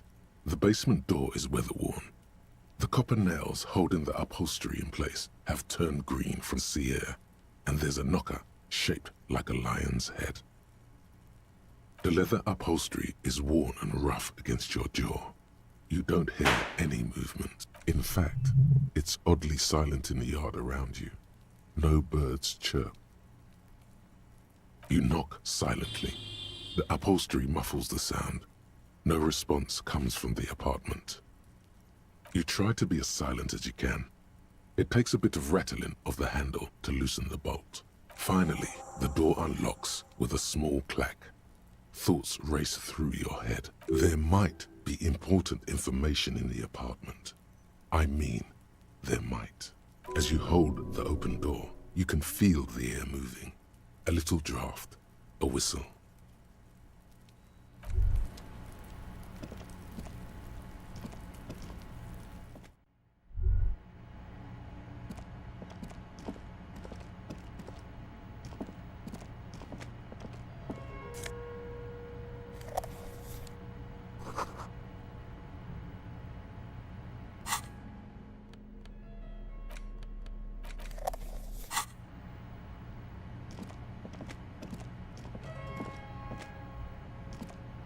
A row of mugs sits on the shelf. Each one depicts a human figure. A dark-skinned woman grinning amidst mysterious symbols. A broad-shouldered man shoveling potatoes, and others. A little ring. Though cheerful, the images on the ceramic make you vaguely uncomfortable. There's something disdainful in the way the curves and lines of the bodies were drawn. It looks like the artist is celebrating diversity, but underneath, he's just making fun of these people.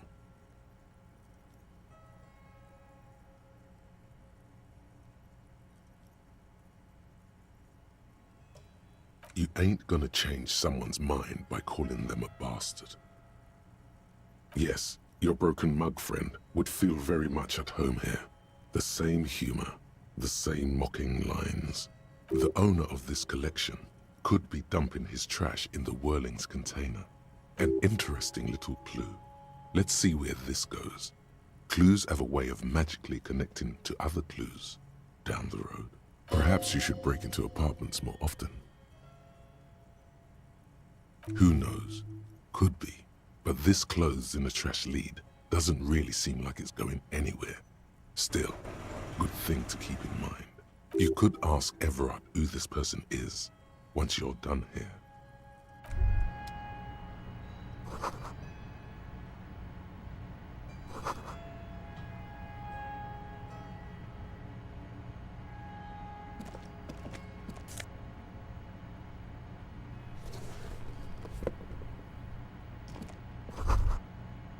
This is the flag of Revachol, the suzerainty. This isn't just one sun, but there are little suns dancing around the big sun. This is the sevenfold sun miracle. It's an optical atmospheric anomaly the first settlers saw. Happens in cold weather. 6 small suns around the big one. This complex halo phenomena is how old Revachol got its flag. The flag doesn't seem to mind. बहुत It's just a बचा। colorful fabric with a sun sewn onto it. Like all feudal flags, it looks like a children's drawing.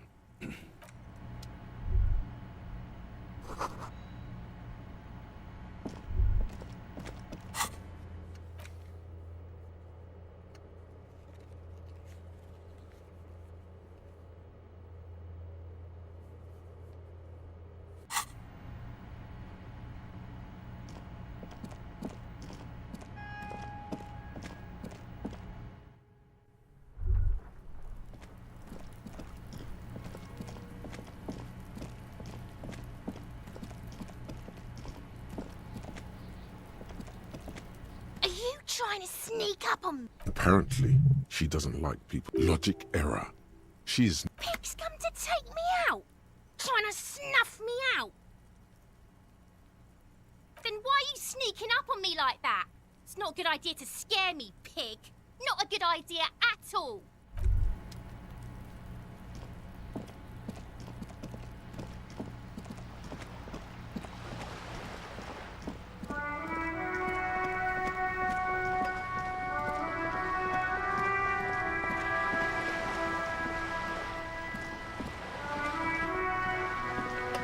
You're back. Good. What can I help you with? I'm afraid I can't say any more until we've taken care of formal protocol.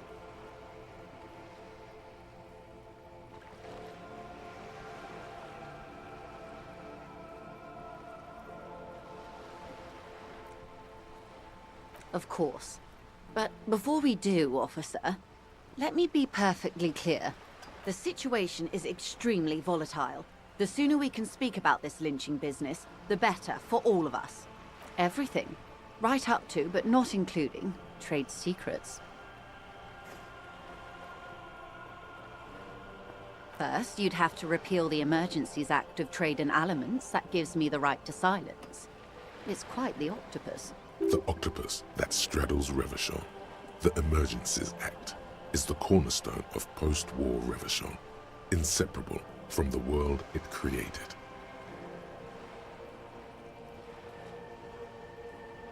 Why? By throwing off half a century of foreign domination under the Coalition. Unfortunately for you, the Coalition also leases you the right to police West Revachol. You'd be shooting yourself in the foot, in other words. But I am derailing us. You wanted to know about the strike. I believe the official title is Senior Labor Negotiator. In practice, I'm a grocery clerk. I relay the union's demands to Wild Pines and return with Wild Pines' counteroffer. They're not. That's the problem. The union stopped all negotiations a week ago, after that awful lynching took place. Wait, she just admitted that the lynching and the strike are connected. Now they won't even let me into the harbor. There's a 2-meter 20 racist behemoth blocking the gates.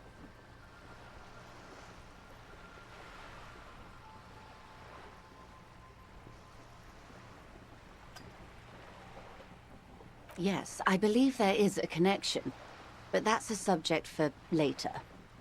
Let's say I was not making the kind of progress I'd hoped for when I first arrived.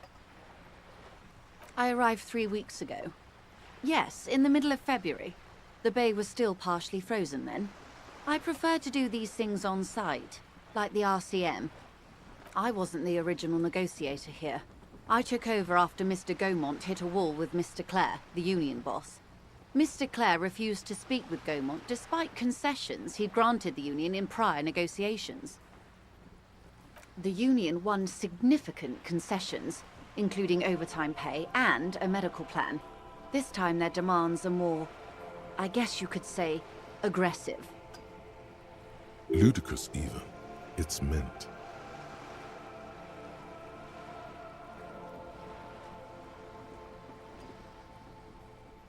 Everard Clare is a man of the utmost integrity. If you can say one thing about him, it's that he always puts the interests of the workers first. Of course not. Everard is fantastically corrupt. I imagine he has a thick, viscous goo where you and I have blood.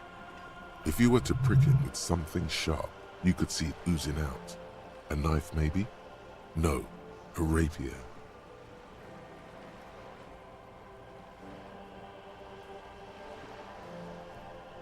He is the most corrupt individual I have ever seen, and I deal with men like him for a living. If there is anyone more venal, more irredeemably nepotistic, then it's his twin brother, Edgar. Yes, Edgar looks exactly like his brother, except for that lazy eye. He also talks exactly like Everard does, and when one's term as foreman is up, the other takes over. It's how they circumvent the term limits, you see, with a funny little switcheroo. While in office, they've embezzled God knows how much of their workers' dues.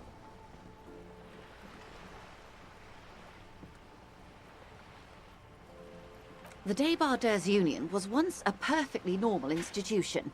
20 years ago, anyway. It must not have been easy to establish under the Emergency Act, but they did it. I can respect that. Organized labor at its best, as they say. Then something happened in the local chapter elections. The brothers Clare came and transformed it into a... how do you say? Zevictin. Oh, Disco Elysium, yes. Disco Elysium. Day 2. I got rid of the body. It has been sent to the morgue. Now I am investigating a little bit more.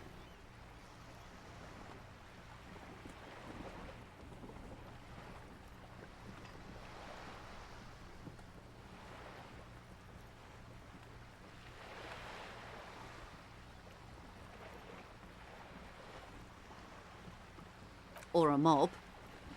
Sadly, Wild Pines have cooperated with what amounts to a crime syndicate for 2 decades. However much you feed the wolf always hungers. Mr. Clare told him to... how did he put it? Fuck off, midget. Gaumont is short of stature, you see. Yes. Keep in mind, this is a negotiator Mr. Clare has worked with before, and who was more than fair with him and the Union. There are leaflets everywhere, and banners.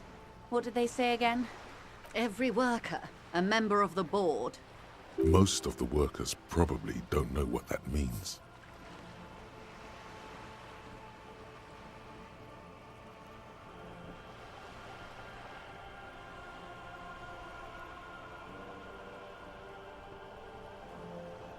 Fortunately, they explained it.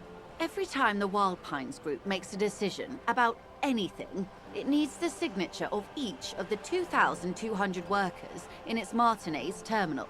Just so you understand, this is but one of 22 terminals owned by Wild Pines. Essentially, not only are they kings of the company, they are also kings of the 72,000 employees of Wild Pines Group.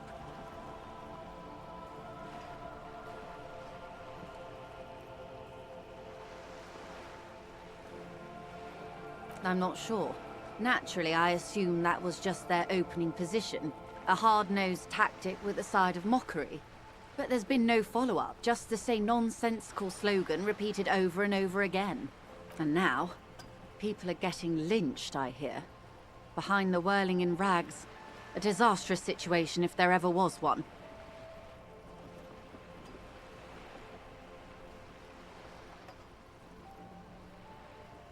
The scabs?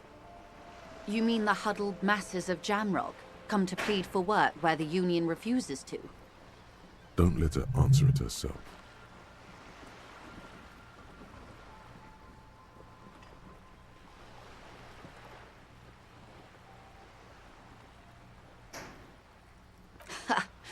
If the workers were organized by Wild Pines, then it would be a company secret.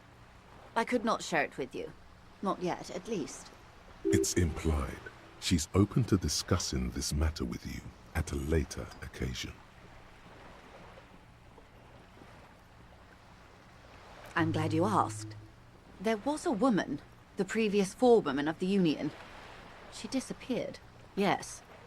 On the last day of the local chapter elections, her daughter phoned in and said she wasn't running anymore, or coming to work. Ever. End of story. This forewoman, her name? Sadly, the company records do not even give a name. She's just forewoman in private correspondence, Holly. I don't even know if it's a sir or given name, and I don't have access to the Union's files. Downright haunting, if you ask me. The Wild Pines suspected foul play, but what could they do? It was a Union matter. The point of the presentation is, these kinds of things happen around the Clares. Watch out when you're dealing with him. Of course. How else can I help? You have? And how did you like Mr. Clare?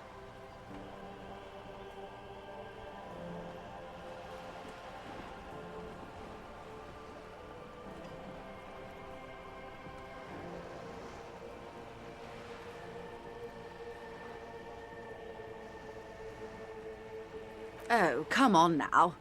He has his uses. How else would he have stayed in power all these years? Or wait, actually, corruption. That's how he's done it. Fantastic, Verm-like corruption, reaching into the bowels of the earth. Of course, I don't expect you to share anything he told you with me. I'm not a Verm myself. But if you felt like passing some information, how could I stop you? Are we not human? Are we not curious to hear another person's take? It's only natural. We would only be gossiping. Intellectually speaking, It would be quite interesting to hear what she has to say about these things. Tell her she'll like you for it. Oh. That's so helpful of him. So very, very helpful. And how is that going? Do you have any leads on that gun? Did he now? Well, then it should be any day now. Unless, of course, he's lying to you. Anyway, was there anything else you've heard? Perhaps he is. Of course, Detective. Should something come up later, down the road, don't be afraid to drop by for a chat. Until then, is there anything I can help you with?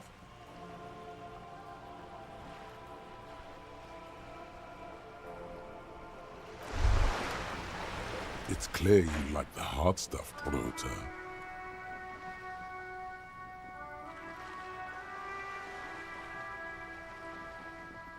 Evening falls. The time has come to take the vow. The vows are blood and flesh.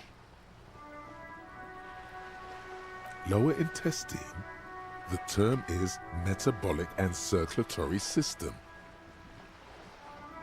Fascism, Brota.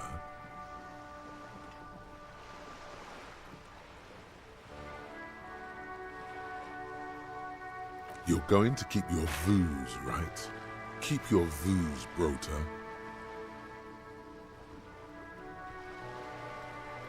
There's a slow, painful growl somewhere in your intestines, knocking on your alcohol-engorged liver. It is one of betrayal and disappointment.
You're back.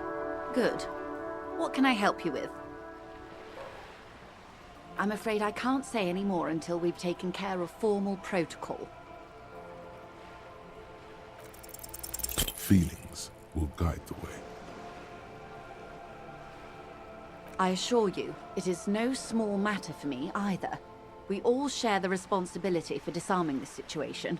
I hope you have a badge for me as soon as possible.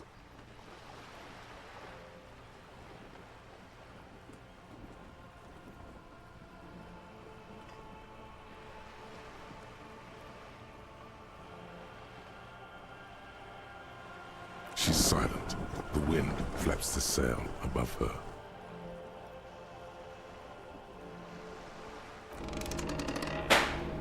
Officer.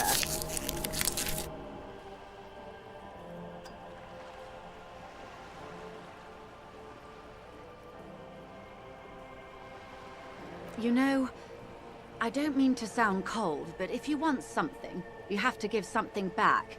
More than just guilt. You're doing it.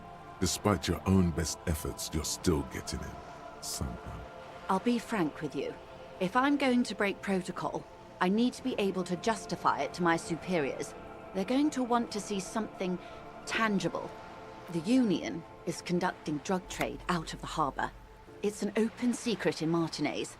Surely it must not come as a complete surprise to the RCM either.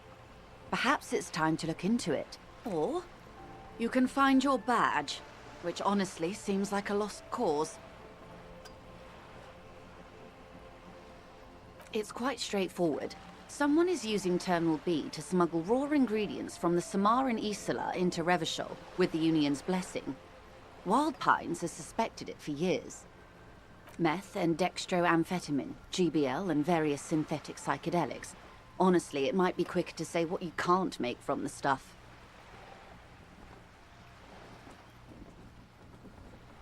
Yes, after they clear the terminal, we lose track. The actual production is taking place at various sites in and around Jamrock Quarter, north of here. Yes, but you won't get anything out of Evrat and the Dockworkers Union. Still, every chain has its weak link. The handoff.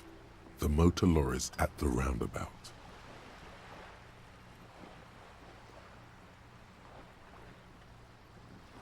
Precisely.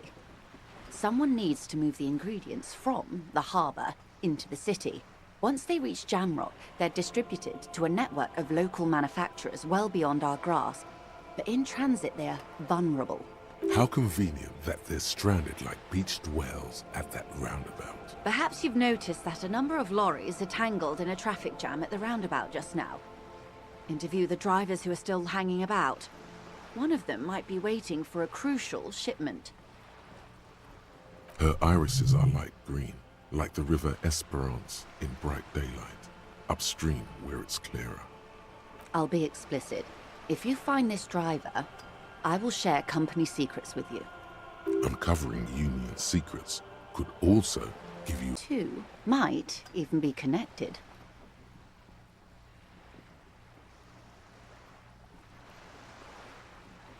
Yes? Excellent. According to my reports, there are at least 3 lorry drivers lingering near the roundabout. Hopefully one of them will know something. It may come to nothing, or it may just blow the case wide open. I suspect the traffic jam won't disperse for a few more days. You should have the time you need. In the meantime, let me know if there's any other way I may be of assistance. Why, yes I am.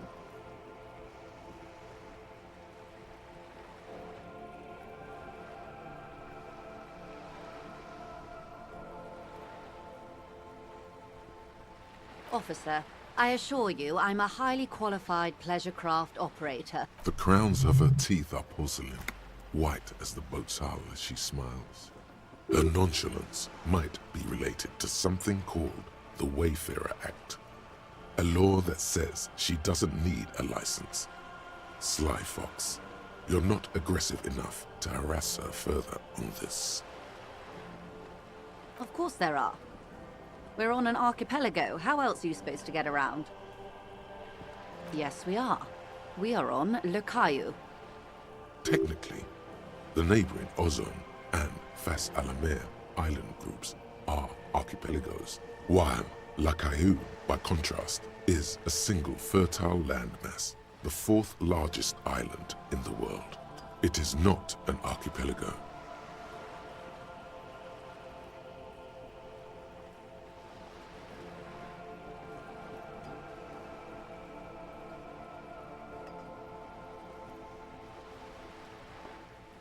I haven't seen anyone else drive a souped-up Capri Kenema motor carriage either. She's referring to Lieutenant Kitsuragi's motor carriage. No matter whose it is, a motor carriage is just a tool. You need it to do your job, as I do mine. It's just a means of getting where you need to go. You need to make this lady admit she's only riding around on this boat because she's rich.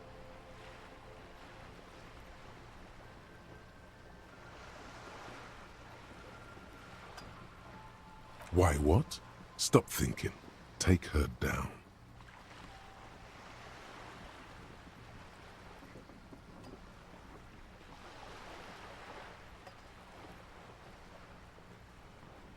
Have it your way.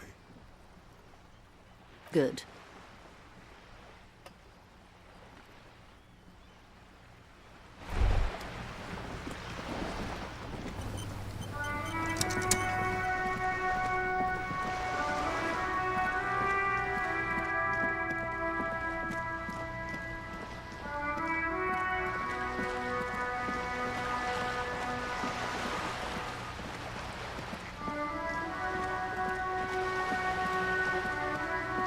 Okay, let's talk to the lorry drivers at night.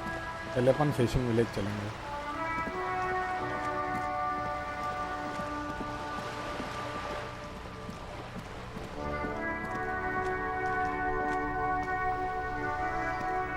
Have you no shame? Whining about your back every time you bring out the measuring tape. René, you're a man with a fork in a world of soup. Please, let's just try to enjoy the game, all right? I'm trying to, but you keep breaking my concentration. You're old. I can see that. We're both old. Now stop grabbing your ass like it's a girl. These manly men are playing balls. This is a ball game. Grab a ball and play it. Don't ask questions. Shoot first. Ask questions never.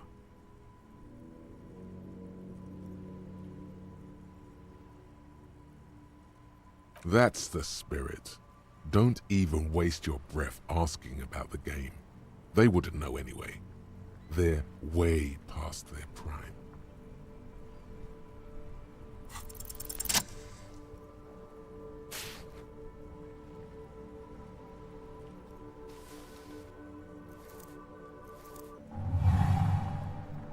You are immediately surprised by the ball's lack of weight. No matter, you'll make it work. God, this is right. You feel the familiar tremble of excitement and adrenaline that precedes every victory. Time has frozen. The cold metal ball is surprisingly smooth against your neck. It has a pattern on it, probably a sponsored ball. Yours would only be covered with bumps of learning and scars of victory. Already your muscles are adjusting to the weight, the nervous system calibrating, until you and the ball have merged into a single entity. A chilly breeze ruffles your hair as you stand there, feet firmly planted. All sounds, smells, even the wind, everything fades until the only thing left is the union of man and ball. An embodiment of pure motion, a fine-tuned locomotor running at maximum efficiency.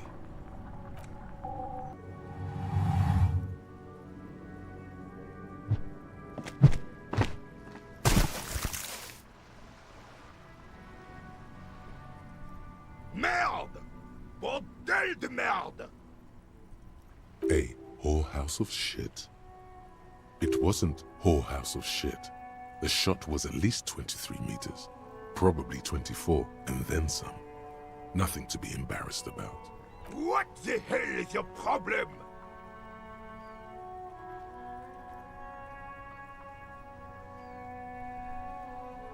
You vandalized our game, son! We can't play pétanque with 5 bull!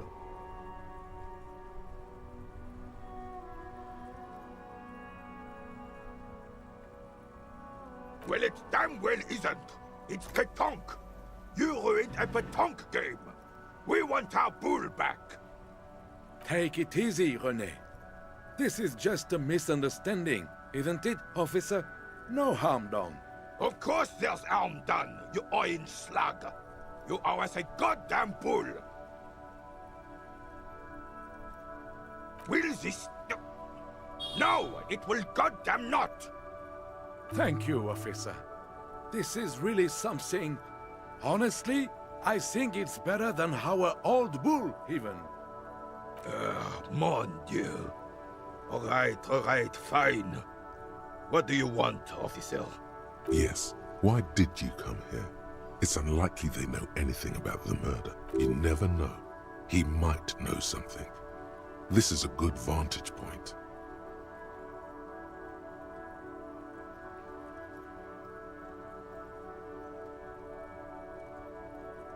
Yes, the Debardeurs Union pays me to stand vigil during the nights. Not out of any political allegiance, mind you. I'm an old man. Don't sleep more than a few hours every night anyway, and money is tight.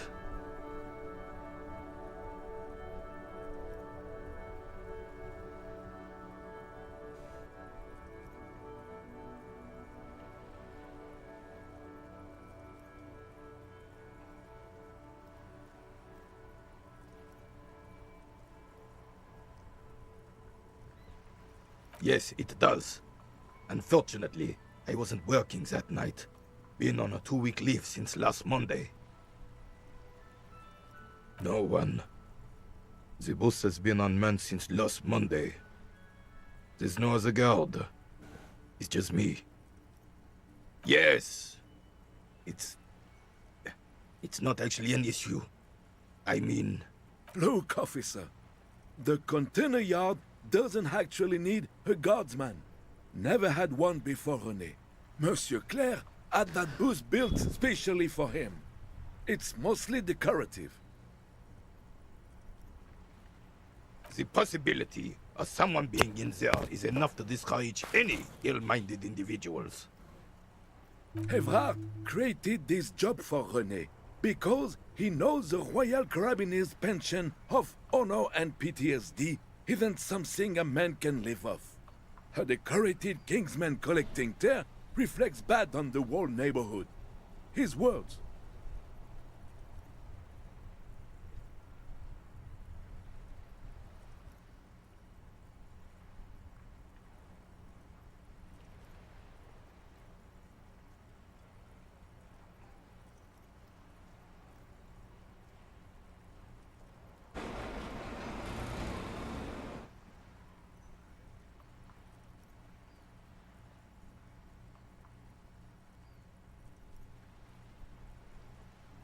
Look, officer, can we conclude the topic of my guard booth now?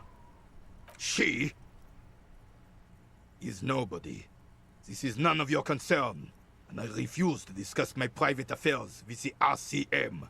The lady is Jeanne-Marie Beaulieu, and she sure as hell wasn't a nobody.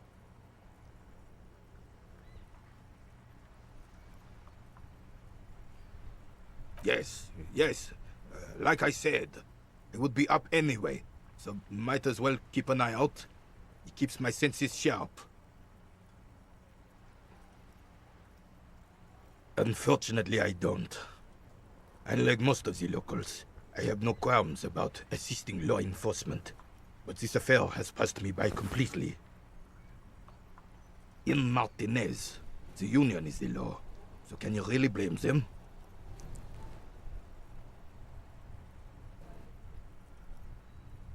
Cop is a pejorative term. I don't have a problem with policemen. On the contrary, I admire the effort to bring order to our streets. He doesn't know about the crime. Your time is better spent discussing politics. If I knew, I would not be afraid to tell you.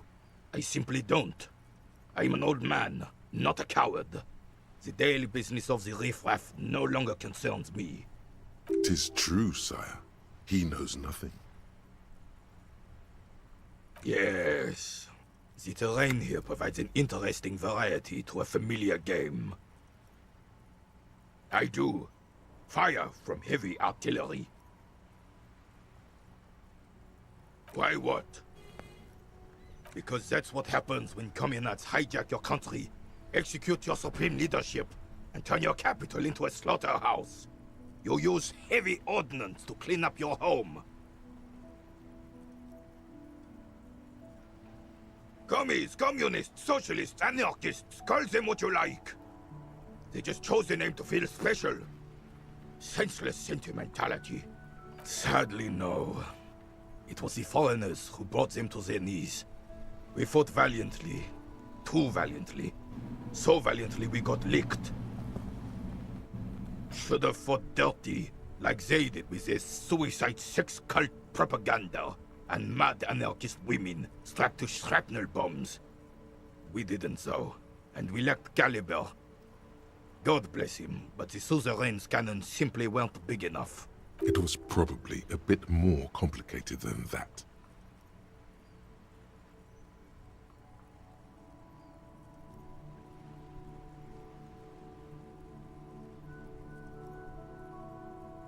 This place is a damn beachhead, son. They had to soften the commies up first. Yes, the military coordinated amphibious landing to take back Revachol. Martinez was used as one of the 3 footholds in Revachol during Operation Deathblow in 08. The other 2 are off in Stella Maris and the Delta.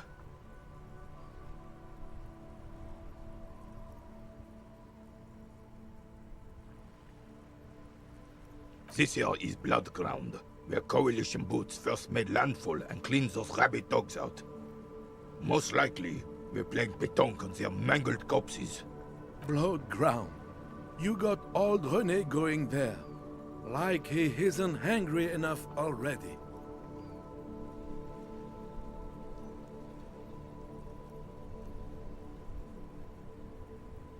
Damn right, son. They laid the fire of hell on the city before they stormed it. And it worked, too. The rest of the city got cleaned up, but Martinez they keep as a monument. And now the Union Socialists are practically running the place. Well, it's your own damn fault. You, we, the Coalition, Revachol, whoever you want to blame, never finished the job. Officially, the party never surrendered. Of course they still hold influence. You don't even begin to truly understand the players on the table, let alone the specific circumstances surrounding the... What do you think? Thinking men have opinions on these things. Present one.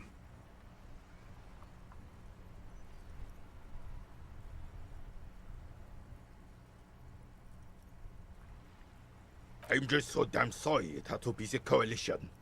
After 8 years of fighting those hyenas, boiling cats for food and drinking piss in the mountains, I would have preferred if the Right Honorable King Guillaume returned through Revachol, or even if that damn clan Frisel had risen from the grave and led us. Sadly, that was not the case. Instead, all that is just, holy, and beautiful in the world was wiped away, and now it's neon signs with toothpaste ads everywhere. For this is just what the commies wanted. This was their plan all along. This is what they wanted to replace the role of the suzerain with.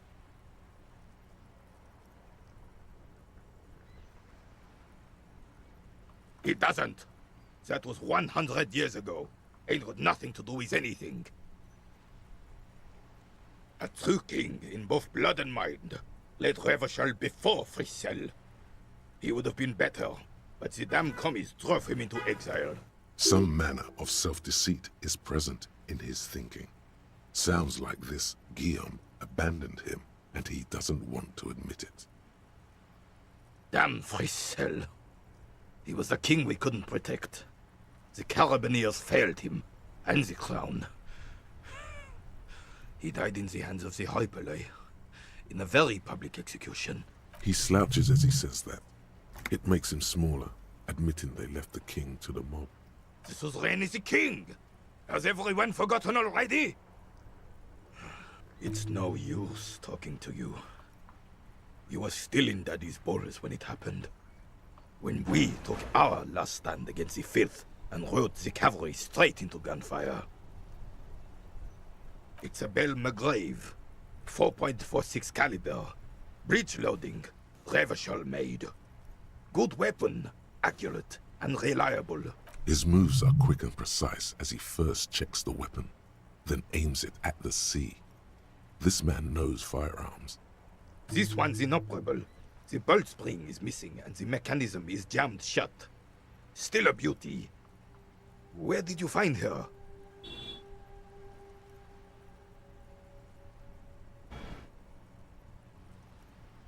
I'm not surprised. There are probably lots of forgotten wartime weapons lying around here. Back in the day, everyone had something stashed away. As for the rifle, I don't know what else to tell you. These BM-446s are an antique. No one uses them anymore. The ammunition is impossible to find.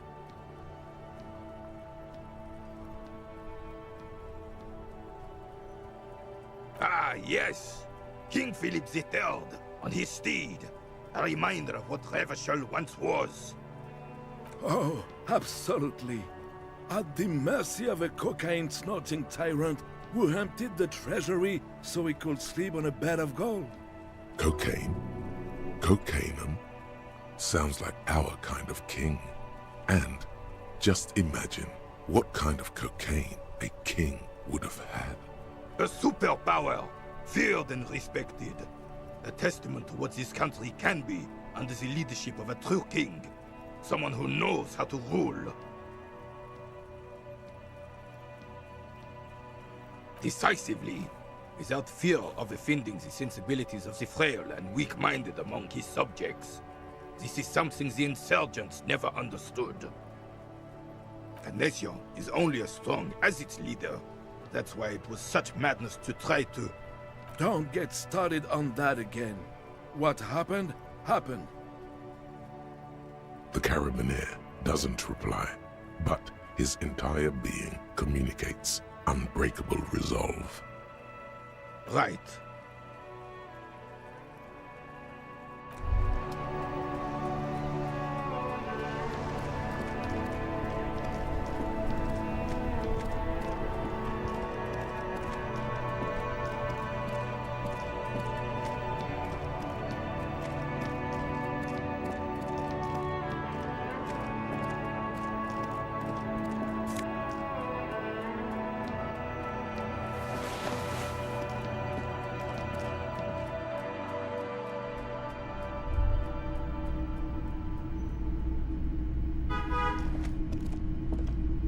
Hello, hello. Let me know if I can help you with anything. Hold up.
Sure, let me have a look. Anything else you're thinking of selling?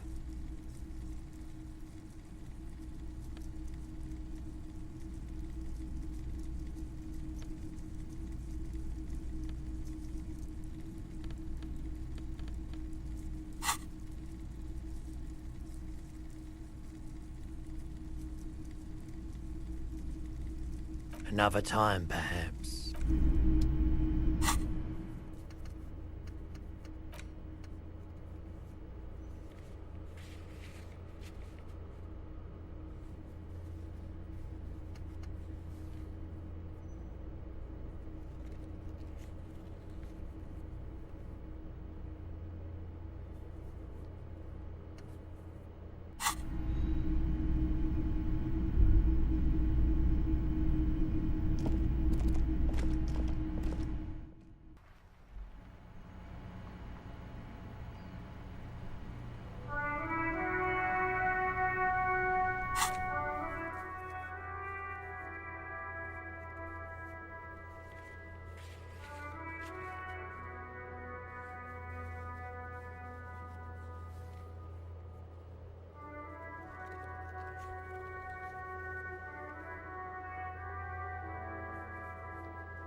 There's a pile of cheap sunglasses in a small box, a variety of shapes and colors.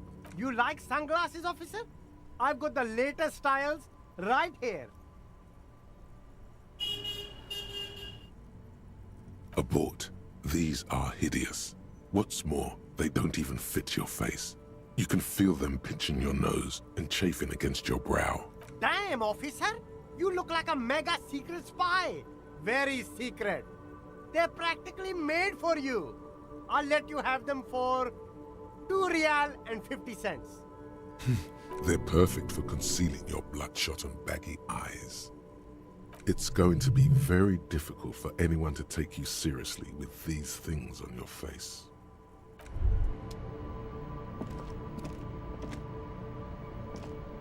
You see 2 lowly, defeated speakers, thralls, slaves basically, perched atop them like conquerors surveying the land.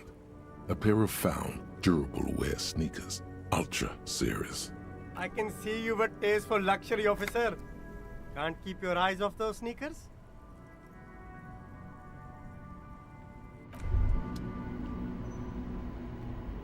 There are clothes inside, cheap second-hand clothes, smelling of... Don't be shy. These are premium class clothes.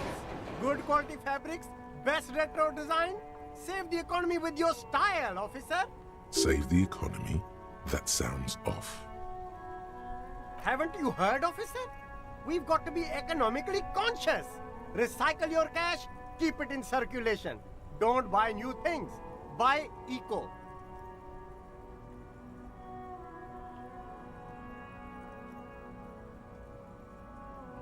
Look around, officer. You see all these premium goods just sitting there, not getting bought? We've got to keep the flow of goods moving. Is this really the economy we want to leave to our children?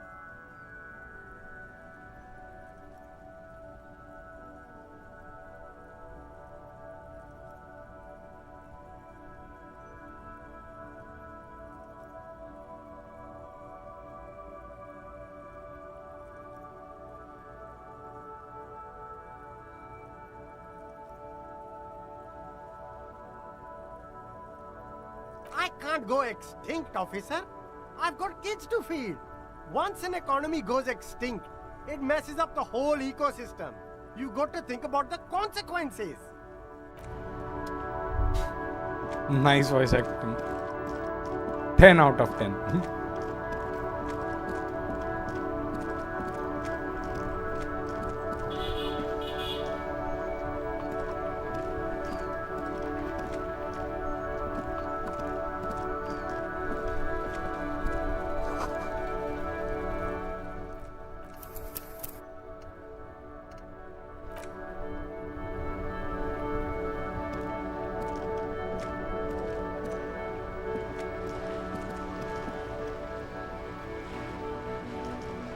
Vigilance officer, what can this old carabinier do for you? All you observe is a veteran refusing to let go of the past and his old uniform. This is the uniform of the Royal Carabiniers in service of Frissel I, Guillaume le Lion, and the valiant King Philip V before... Don't you mean Frissel the Fan? You do not speak his name, Craven, although he was a clown. But he was our clown. Ours to ridicule and to mourn. There's something you missed. You will get to it. Don't worry.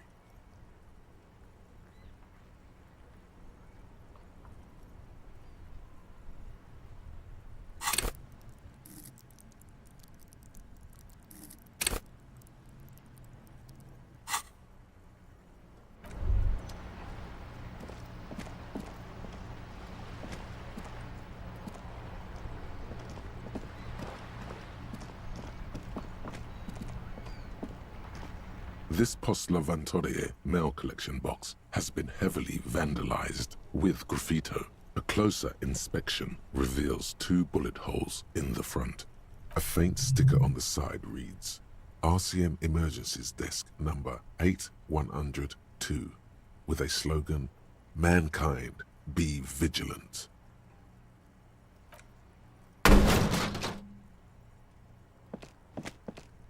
There is a hollow, saddened ring as you kick the Levantorie mail collection box. It sounds betrayed. In disbelief, your toe has suffered damage. It hurts. Bent metal, broken glass. Your path lies strewn with the broken forms of everyday objects. You are the destroyer, the bane of inanimate matter.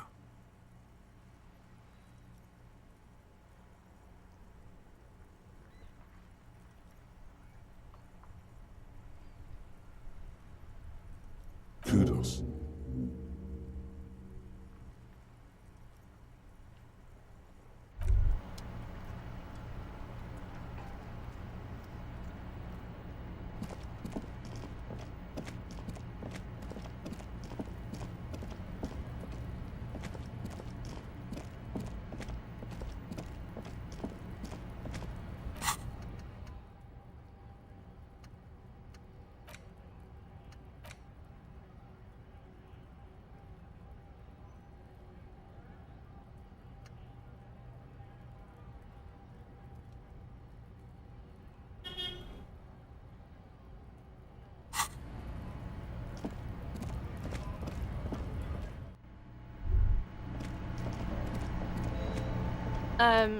Is this about the questions again?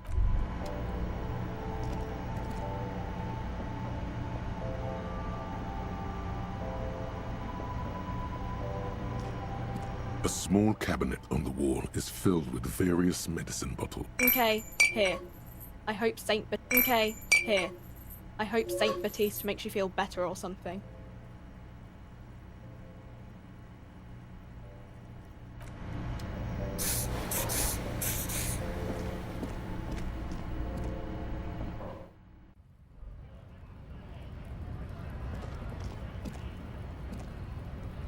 Looking for something? Drugs? They're shit, man. I don't let anything pollute my body.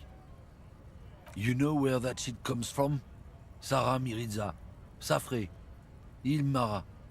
They take the money from our local junkies here and then use it to outcompete us in the manufacturing sector. They know they can't beat us in a fair fight, so they have to get us to weaken ourselves somehow. It's racial sabotage, racial economic sabotage.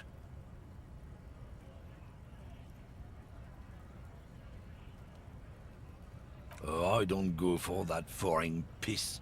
Proper booze is made in Mundi. Or sometimes, I like a dram of that Yugograd vodka. Koikos and worse much, but they do no booze. Not in, not out. I'll never betray the purity of my tribe. I don't know shit, and if I did, I wouldn't tell you. What do you think? I can't leave the lorry unguarded. Stuff's been getting looted lately. It's those little kips sneaking around at night. If they touch my stuff, the bosses will be on my ass like ass cancer. There was a bunch of spilled boxes in the back of a big lorry nearby.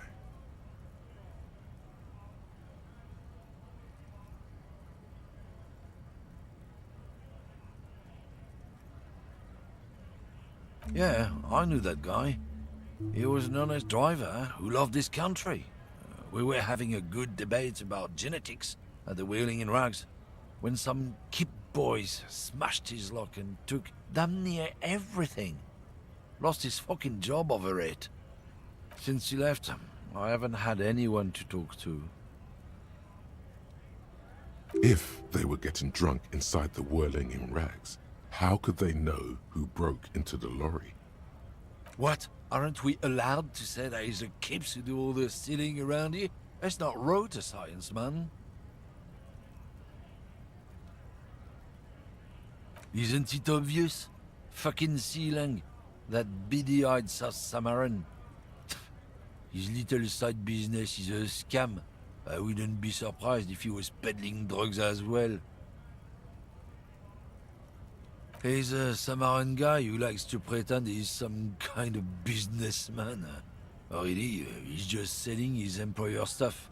Stuff he stole after he broke the seals on his Humanox lorry. Just follow the smell. It smells like apricot and oil when you're nearby. Seriously though, he's usually just a little bit south of here. Down the other canal. You can't miss him. His tribe are natural liars. It's in their blood. He's your man, all right. 100%. Guess so.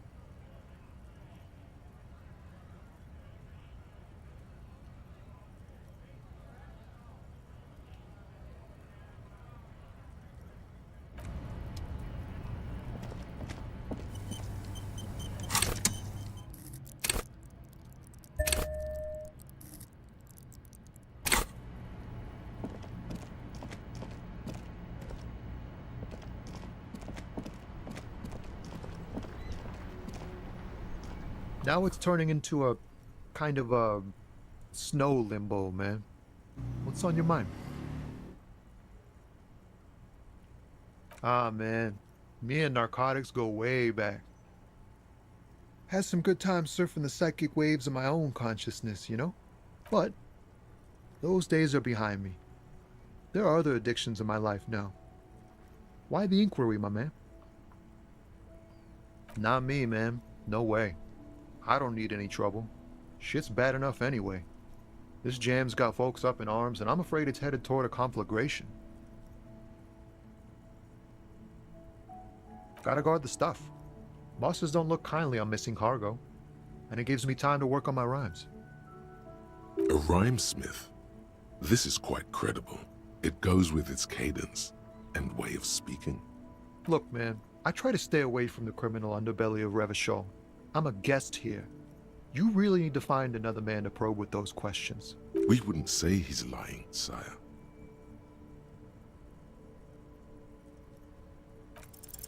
Wait. There's something here. Stored away. Whoa. What else?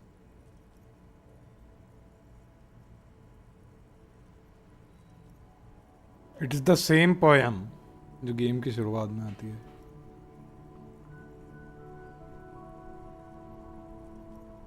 Silent communion.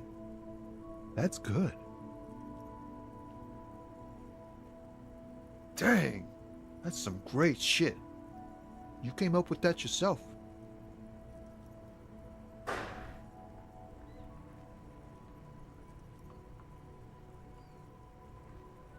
Right. But really, no bullshit. That's great stuff. I sort of want to know if it's yours.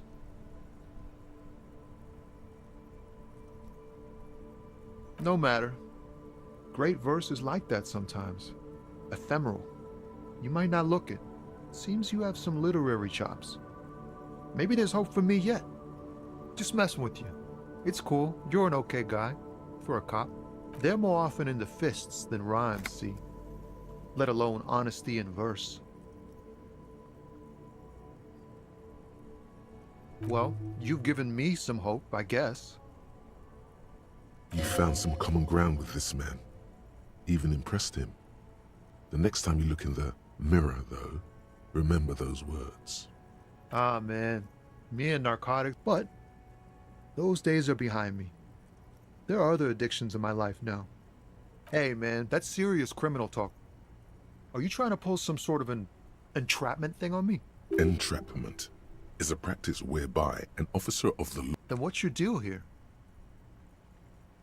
Not me, man. No way.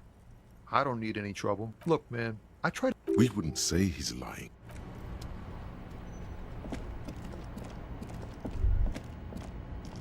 अब ये ceiling नाम का बंदा किधर मिलेगा?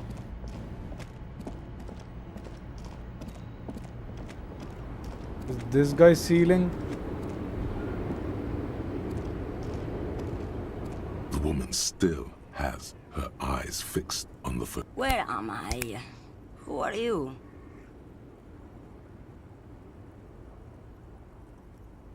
Never mind. I remember now. I'm still stuck in that traffic jam in the 50s. The men have small jaws and everything is made out of plastic. Why do you need plastic when you can make the world out of amber? Back in Methka, during the time of the revolution, the sidewalks and cafes are filled with young people. I was on my way to see a new Boyadero picture starring Gabriel Buendero. Until you came along, that is.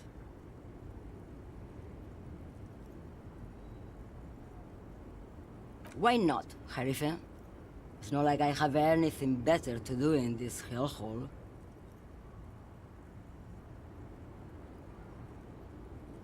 What do you mean?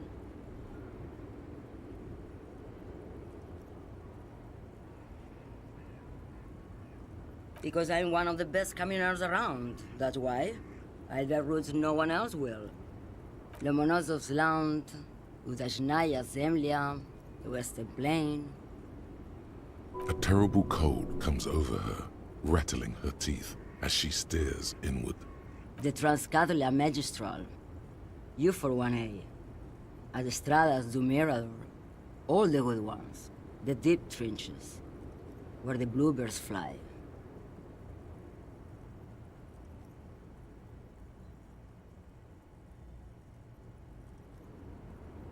You're right, Lowman. I'm the one who should take my health more seriously. Thank you for looking out for me. A correct appraisal. You're quite shabby. Is that all you woke me up to say? What do I need drugs for, Lowman? What I see, what I feel, the great adversary, no drugs can compare.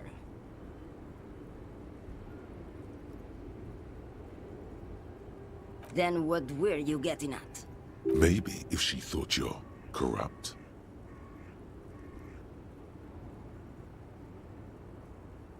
Who the fuck is Irrat? Ah, and what do I care about the Union boss? He's no Gabriel, he's no Franco Negro. He's not even Hermenegildo the Hound. Maybe, probably not. Makes no difference to me either way. Just this month, I made half a dozen trips from Saramiriza to Grad, on the U41A. What do you think they take from Saramiriza to Grad, Lowman? No, Lowman. Diamonds.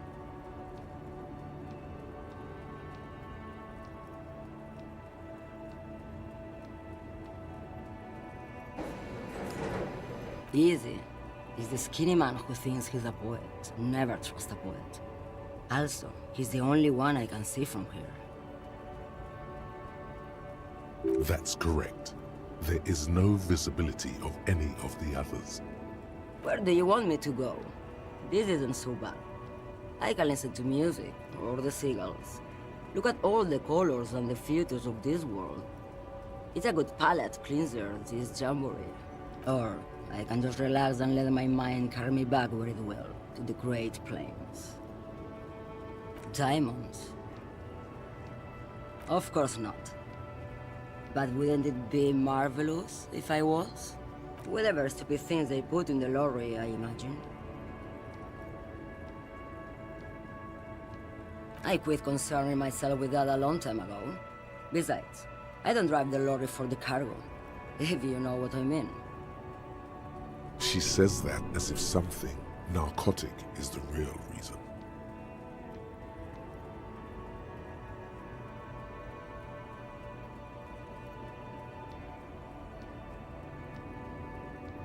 Oh, it's so much more than a high where I go, Herife. It's low. I go to the bottom. Yeah, it's definitely some kick. Some terrible kick in the dark. A sleep kick. Perhaps you can find out later. Then it's contraband, lawman. What? Do you want to take an old woman in? Be my guest. Lock me away like Bad Hand Hermenegildo. Bad Hand? Hermenegildos' bad hand strangled 300 people. What can I say? Some people just really like strangling people. Yes, go. Enough jamboree. I need to get back to Mesky.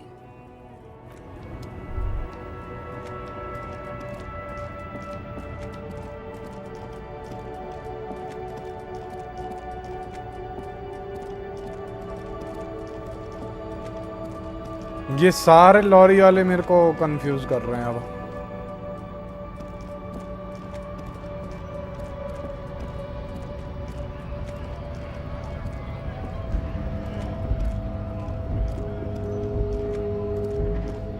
A lorry stuck in the traffic jam. This big, heavy grab-made machine is well kept for such an old machine. The windows are clear.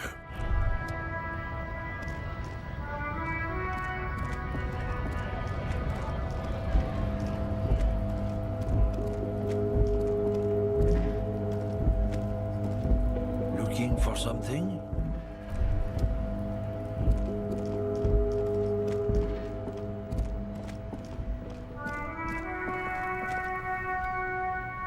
Now it's turning into a kind of a snow limbo, man. What's on your mind?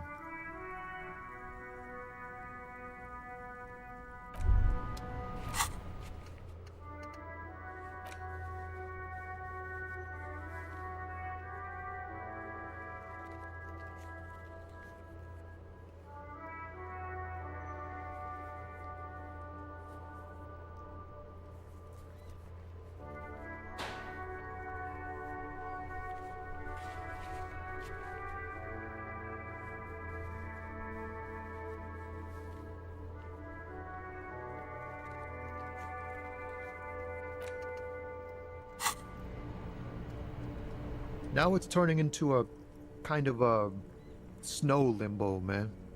What's on? Ah, man. But those days are behind me. Hey, man, that's serious criminal talk. Are you? Entrapment is a practice whereby an officer of the law induces a... Then what's your deal here? Not me, man. No way. Look, man, I try to stay away from the criminal. We wouldn't say he's lying, sire. Ease into it. Don't go too far. This seems like a personal matter.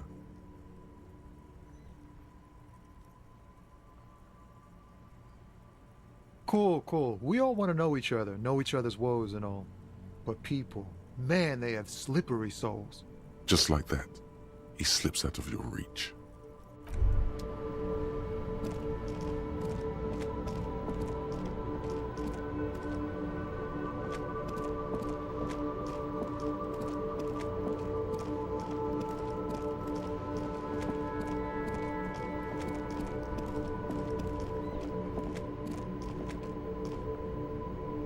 You see a Samaran street vendor surrounded by a motley assemblage of goods. When he realizes you're looking at him, his face breaks into a wide, welcoming grin. The name Sileng is embroidered over his breast pocket. Happy shopping, officer! Everything's cool here. Everything's cool. The goods are cool, the customers are cool, the place is cool. And one more thing, officer. From out on the bay, a cool wind gathers. It sweeps into the city, tugging at the textiles hanging around the stand. Some distance away, the sound of a tin can clattering across the street can be heard. You're very cool. Bang, bang, bang, bang! You feel a twitch in your index fingers. There's a finger shootout brewing. What? No finger pistols, officer? Pew pew!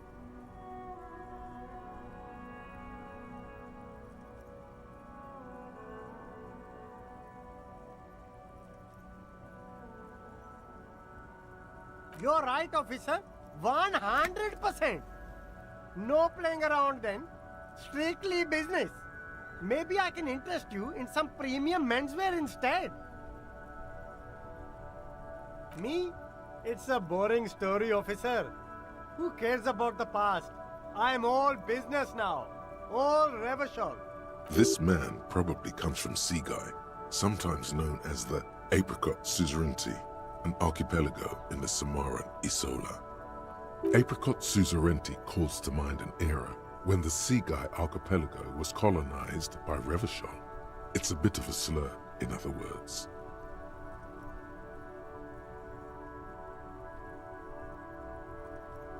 Very cool. I admire your awareness of our intertwined histories. It's super nice of you to apologize for colonialism, but the Apricot Suzerainty is a shithole. That's why I left.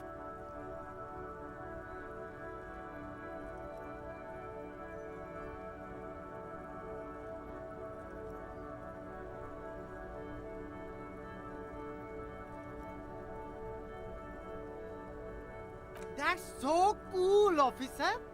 Speaking of, why not support an independent local entrepreneur by buying some pens and glasses? No need to dress this one up. Just tell him what you want. Oh, okay. But why, officer?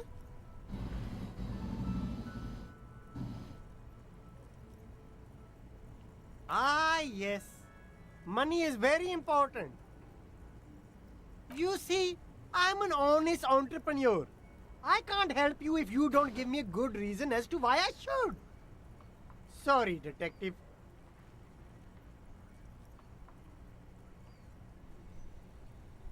Drugs? I don't go in for that, officer. Drugs ruin lives. Unless you're into drugs, of course. In which case, drugs are excellent. Mwah! Tasty, tasty drugs.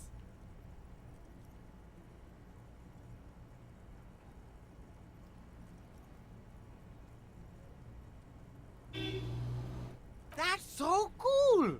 You investigating the local drug trade like some cool narc? But I am not a lorry driver. I am just a street vendor. I don't know anything about that. A blatant lie, sire. Yet he tells it with such conviction. We'd believe him if we didn't know better. Who said that? It's the fat racist, right? I bet it's him. He has an agenda against me because I'm an immigrant who works harder than he does. He's a hater. No, I just said I work harder and he's an asshole. I'm... Realizing he can't get out of it. Smart man. Okay, maybe I'm a lorry driver too. A little. But that's not the most important thing about me. That's my day job. This is my dream.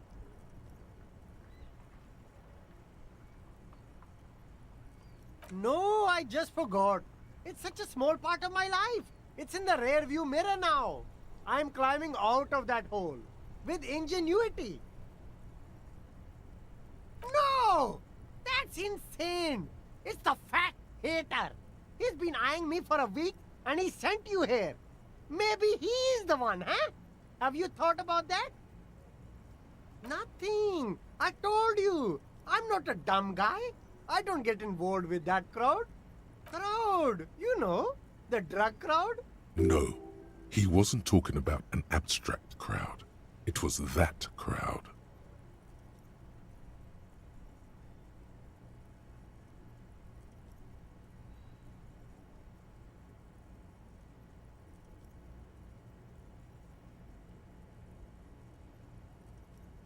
Okay, look. There's bad people here doing bad things. That's all I know. Please don't get me into this mess. I've been in Revachol for 15 years, working my way up. Here we go. There's a tiny bit of truth on the table. Zoom in on it. It's a she, okay? The other drivers call her the lady driver. You're better off staying away from her. The way they talk about her, she's no lady. Interesting. Could this driver be connected to the Hardy Boys?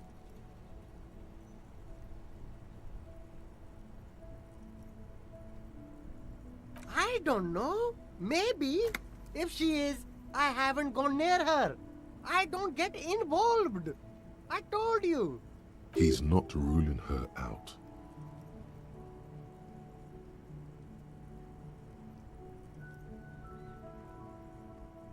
All of them. I don't know.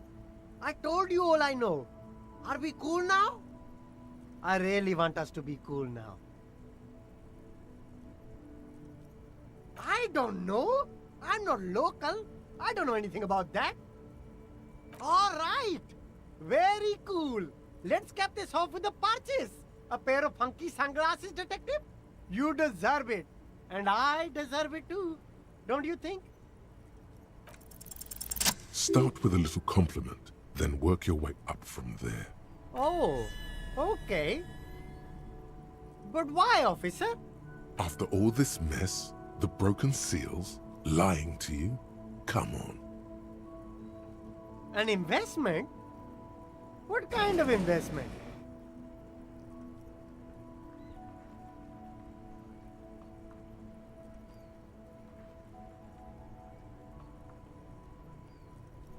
I hear you, officer. What kind of a sum are we talking about here? What? Only a $5? You can't even buy a pack of Royal Extras with that. Let's make this one stick, my friend. God, a pack of Royales would taste so good right now. Get you some of those tar sticks, baby. Sounds like a fair deal all around.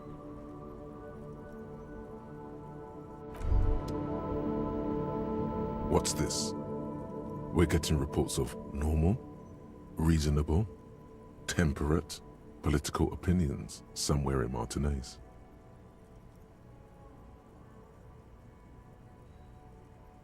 The air suddenly feels calmer, more transparent in a strangely tender way. Perhaps it's the hangover. Perhaps it's a temporary surge of serotonin. But something tells you it's time to become a citizen of the Kingdom of Conscience. It is not a place. It is a moment in time that can only arise in the right circumstances. In all of human history, it's only been achieved a handful of times. It is, isn't it? History's greatest catastrophes have been brought about by people trying to make the world a better place. Too quickly. That's the genius of Dolores Day. She recognized that progress is meaningless if its gains are lost because of instability. Real, lasting change can only come about gradually, increment by increment.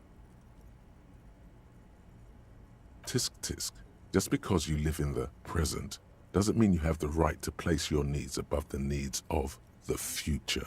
You may never live to see the Kingdom of Conscience. Your children may not. Even your grandchildren might not. But that's no excuse not to keep working. What rationality? What sang-froid? What a fucking joke.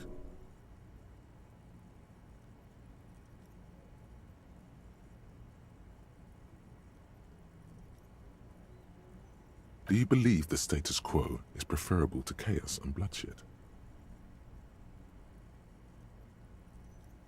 There you have it.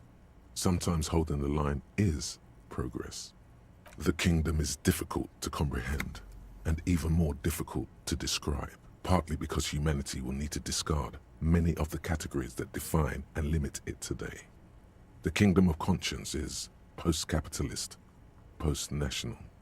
It's also post-industrial, post-ideological, and even post-sexual.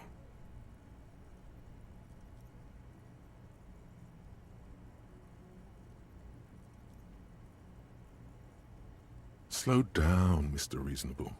Did you miss the part about compromising and taking things slow? That's right.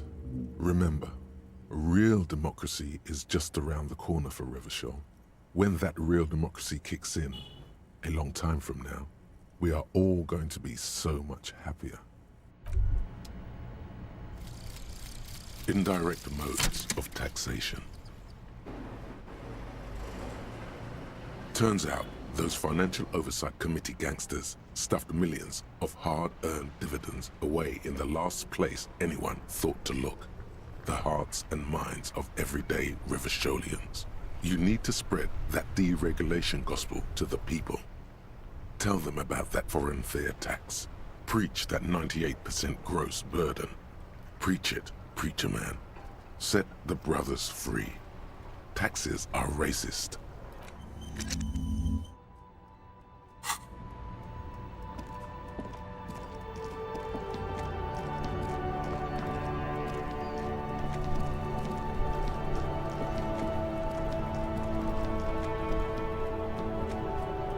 Make way for the master poet.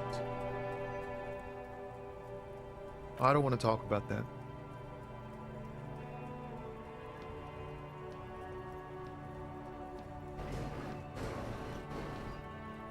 Man, I was hoping it isn't going to be her. All I can say is, she isn't around here anymore. She isn't some evil drug trafficker. And I don't know where she is.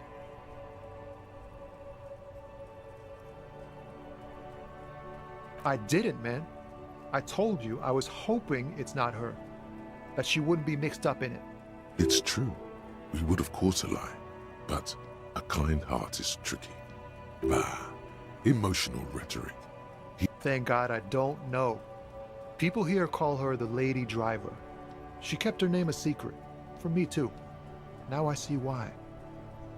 A friend? An acquaintance? I don't know. She was the only person in this damn jam I could talk to. She's someone I don't want to rat out to the law, okay? A youngish woman. Gruff, but in a cool way. Blue and violet. Died. It was violet when she got here. Blue before she went. Then she may have dyed it again. Damn, I don't want to... Please just let it go. Whatever she did, it can't be that bad. She's not a bad person, I know that much. That's how it always is with you, isn't it? All part of the investigation. The girl's troubled. If you hunt her down, she may not survive it. I can't have that on my conscience. She's got the darkness in her. That young person's darkness when you think it's all over. And you're looking for a way out. Yes. Which is why I don't want to snitch on her.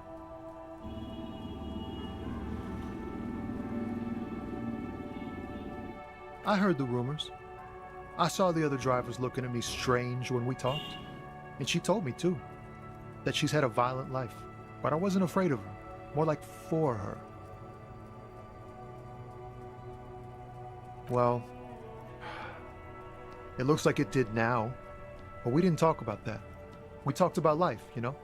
She talked about her mind.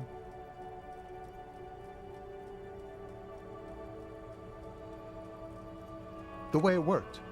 The trouble it was giving her. Fuck, man. Go grill someone else with these questions, okay? There are plenty of drivers here who couldn't stand her, or were afraid of her. They'd be more than happy to rat her out. He's right. There are other options. The raceman, for one. The grey-haired woman. Maybe she knows something. Wait, this guy says they're friends, then acquaintances, and he's okay with others ratting her out? Fine. I don't want to be a butcher. And I don't want to be a knight either. I just want to be a person who can sleep at night. A little fame wouldn't hurt too.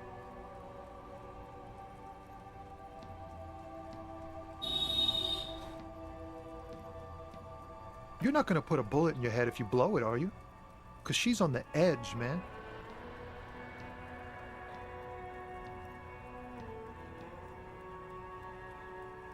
Thank you, friend.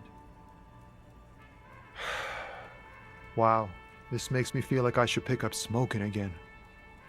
What? But I thank you, friend.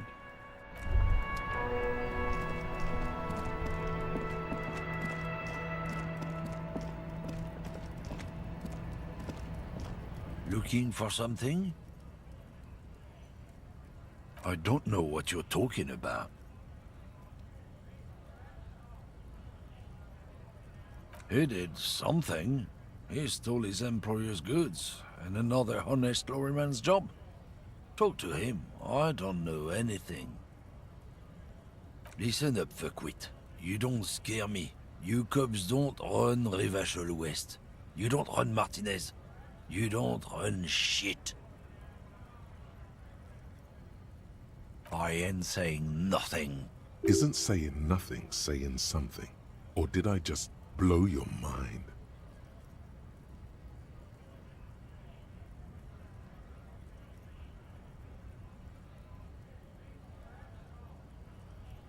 What? How about you fuck off? I ain't saying anything.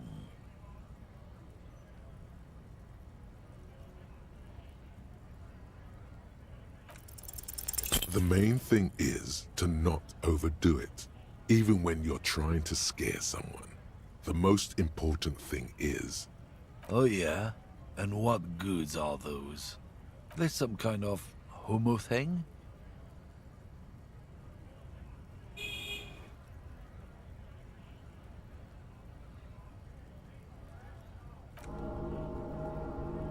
Make me run.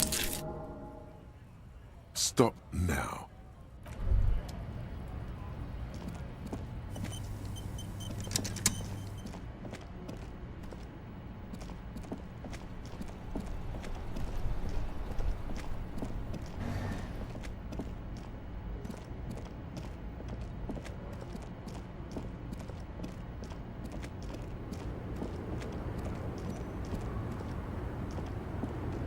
Lowman, you caught me at an opportune moment. This awful weather keeps me awake. You can entertain me with your questions. Did you just call me a lady, Harry Fair?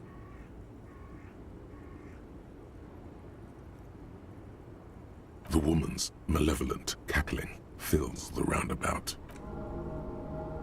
I'm a lady that you are Gabriel Buenguerro.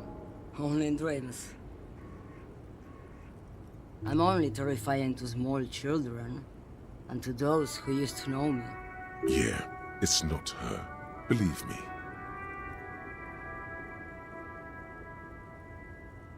How should I know? Do I look like I spend a lot of time with the other communers sniffing around, when I have my movies to go to? Because they can no longer recognize the person I once was. Oh, Sim.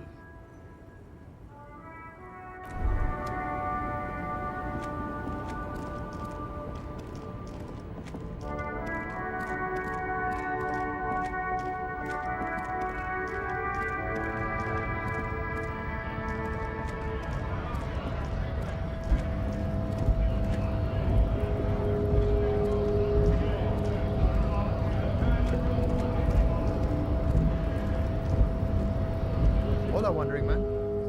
How can I help you?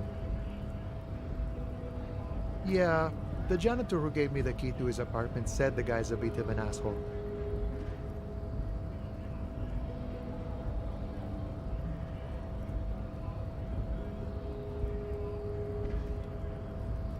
Like I said before, I don't know much about this weasel, but the boss, we're negotiating our share. Aye. The man whispers a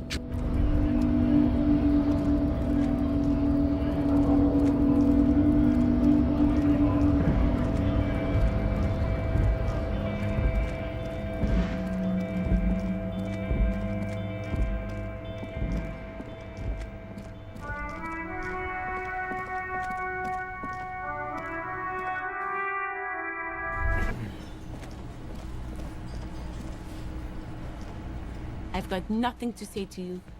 Why?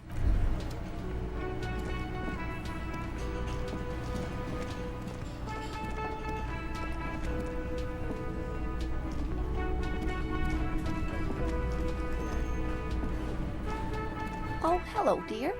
There you are again.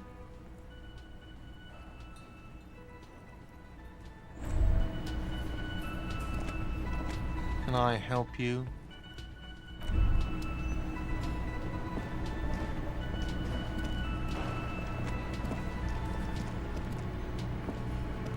The man ponders his cooking utensils and gives.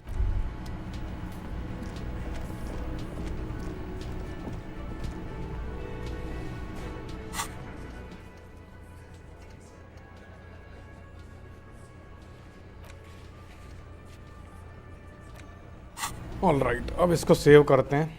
अब इसको मैं continue करूँगा कुछ दिन बाद। मुझे अब निकलना है बाहर, बट आई विल रिटर्न। तब तक के लिए tata, bye bye, take care, and as always stay legend. Bye bye.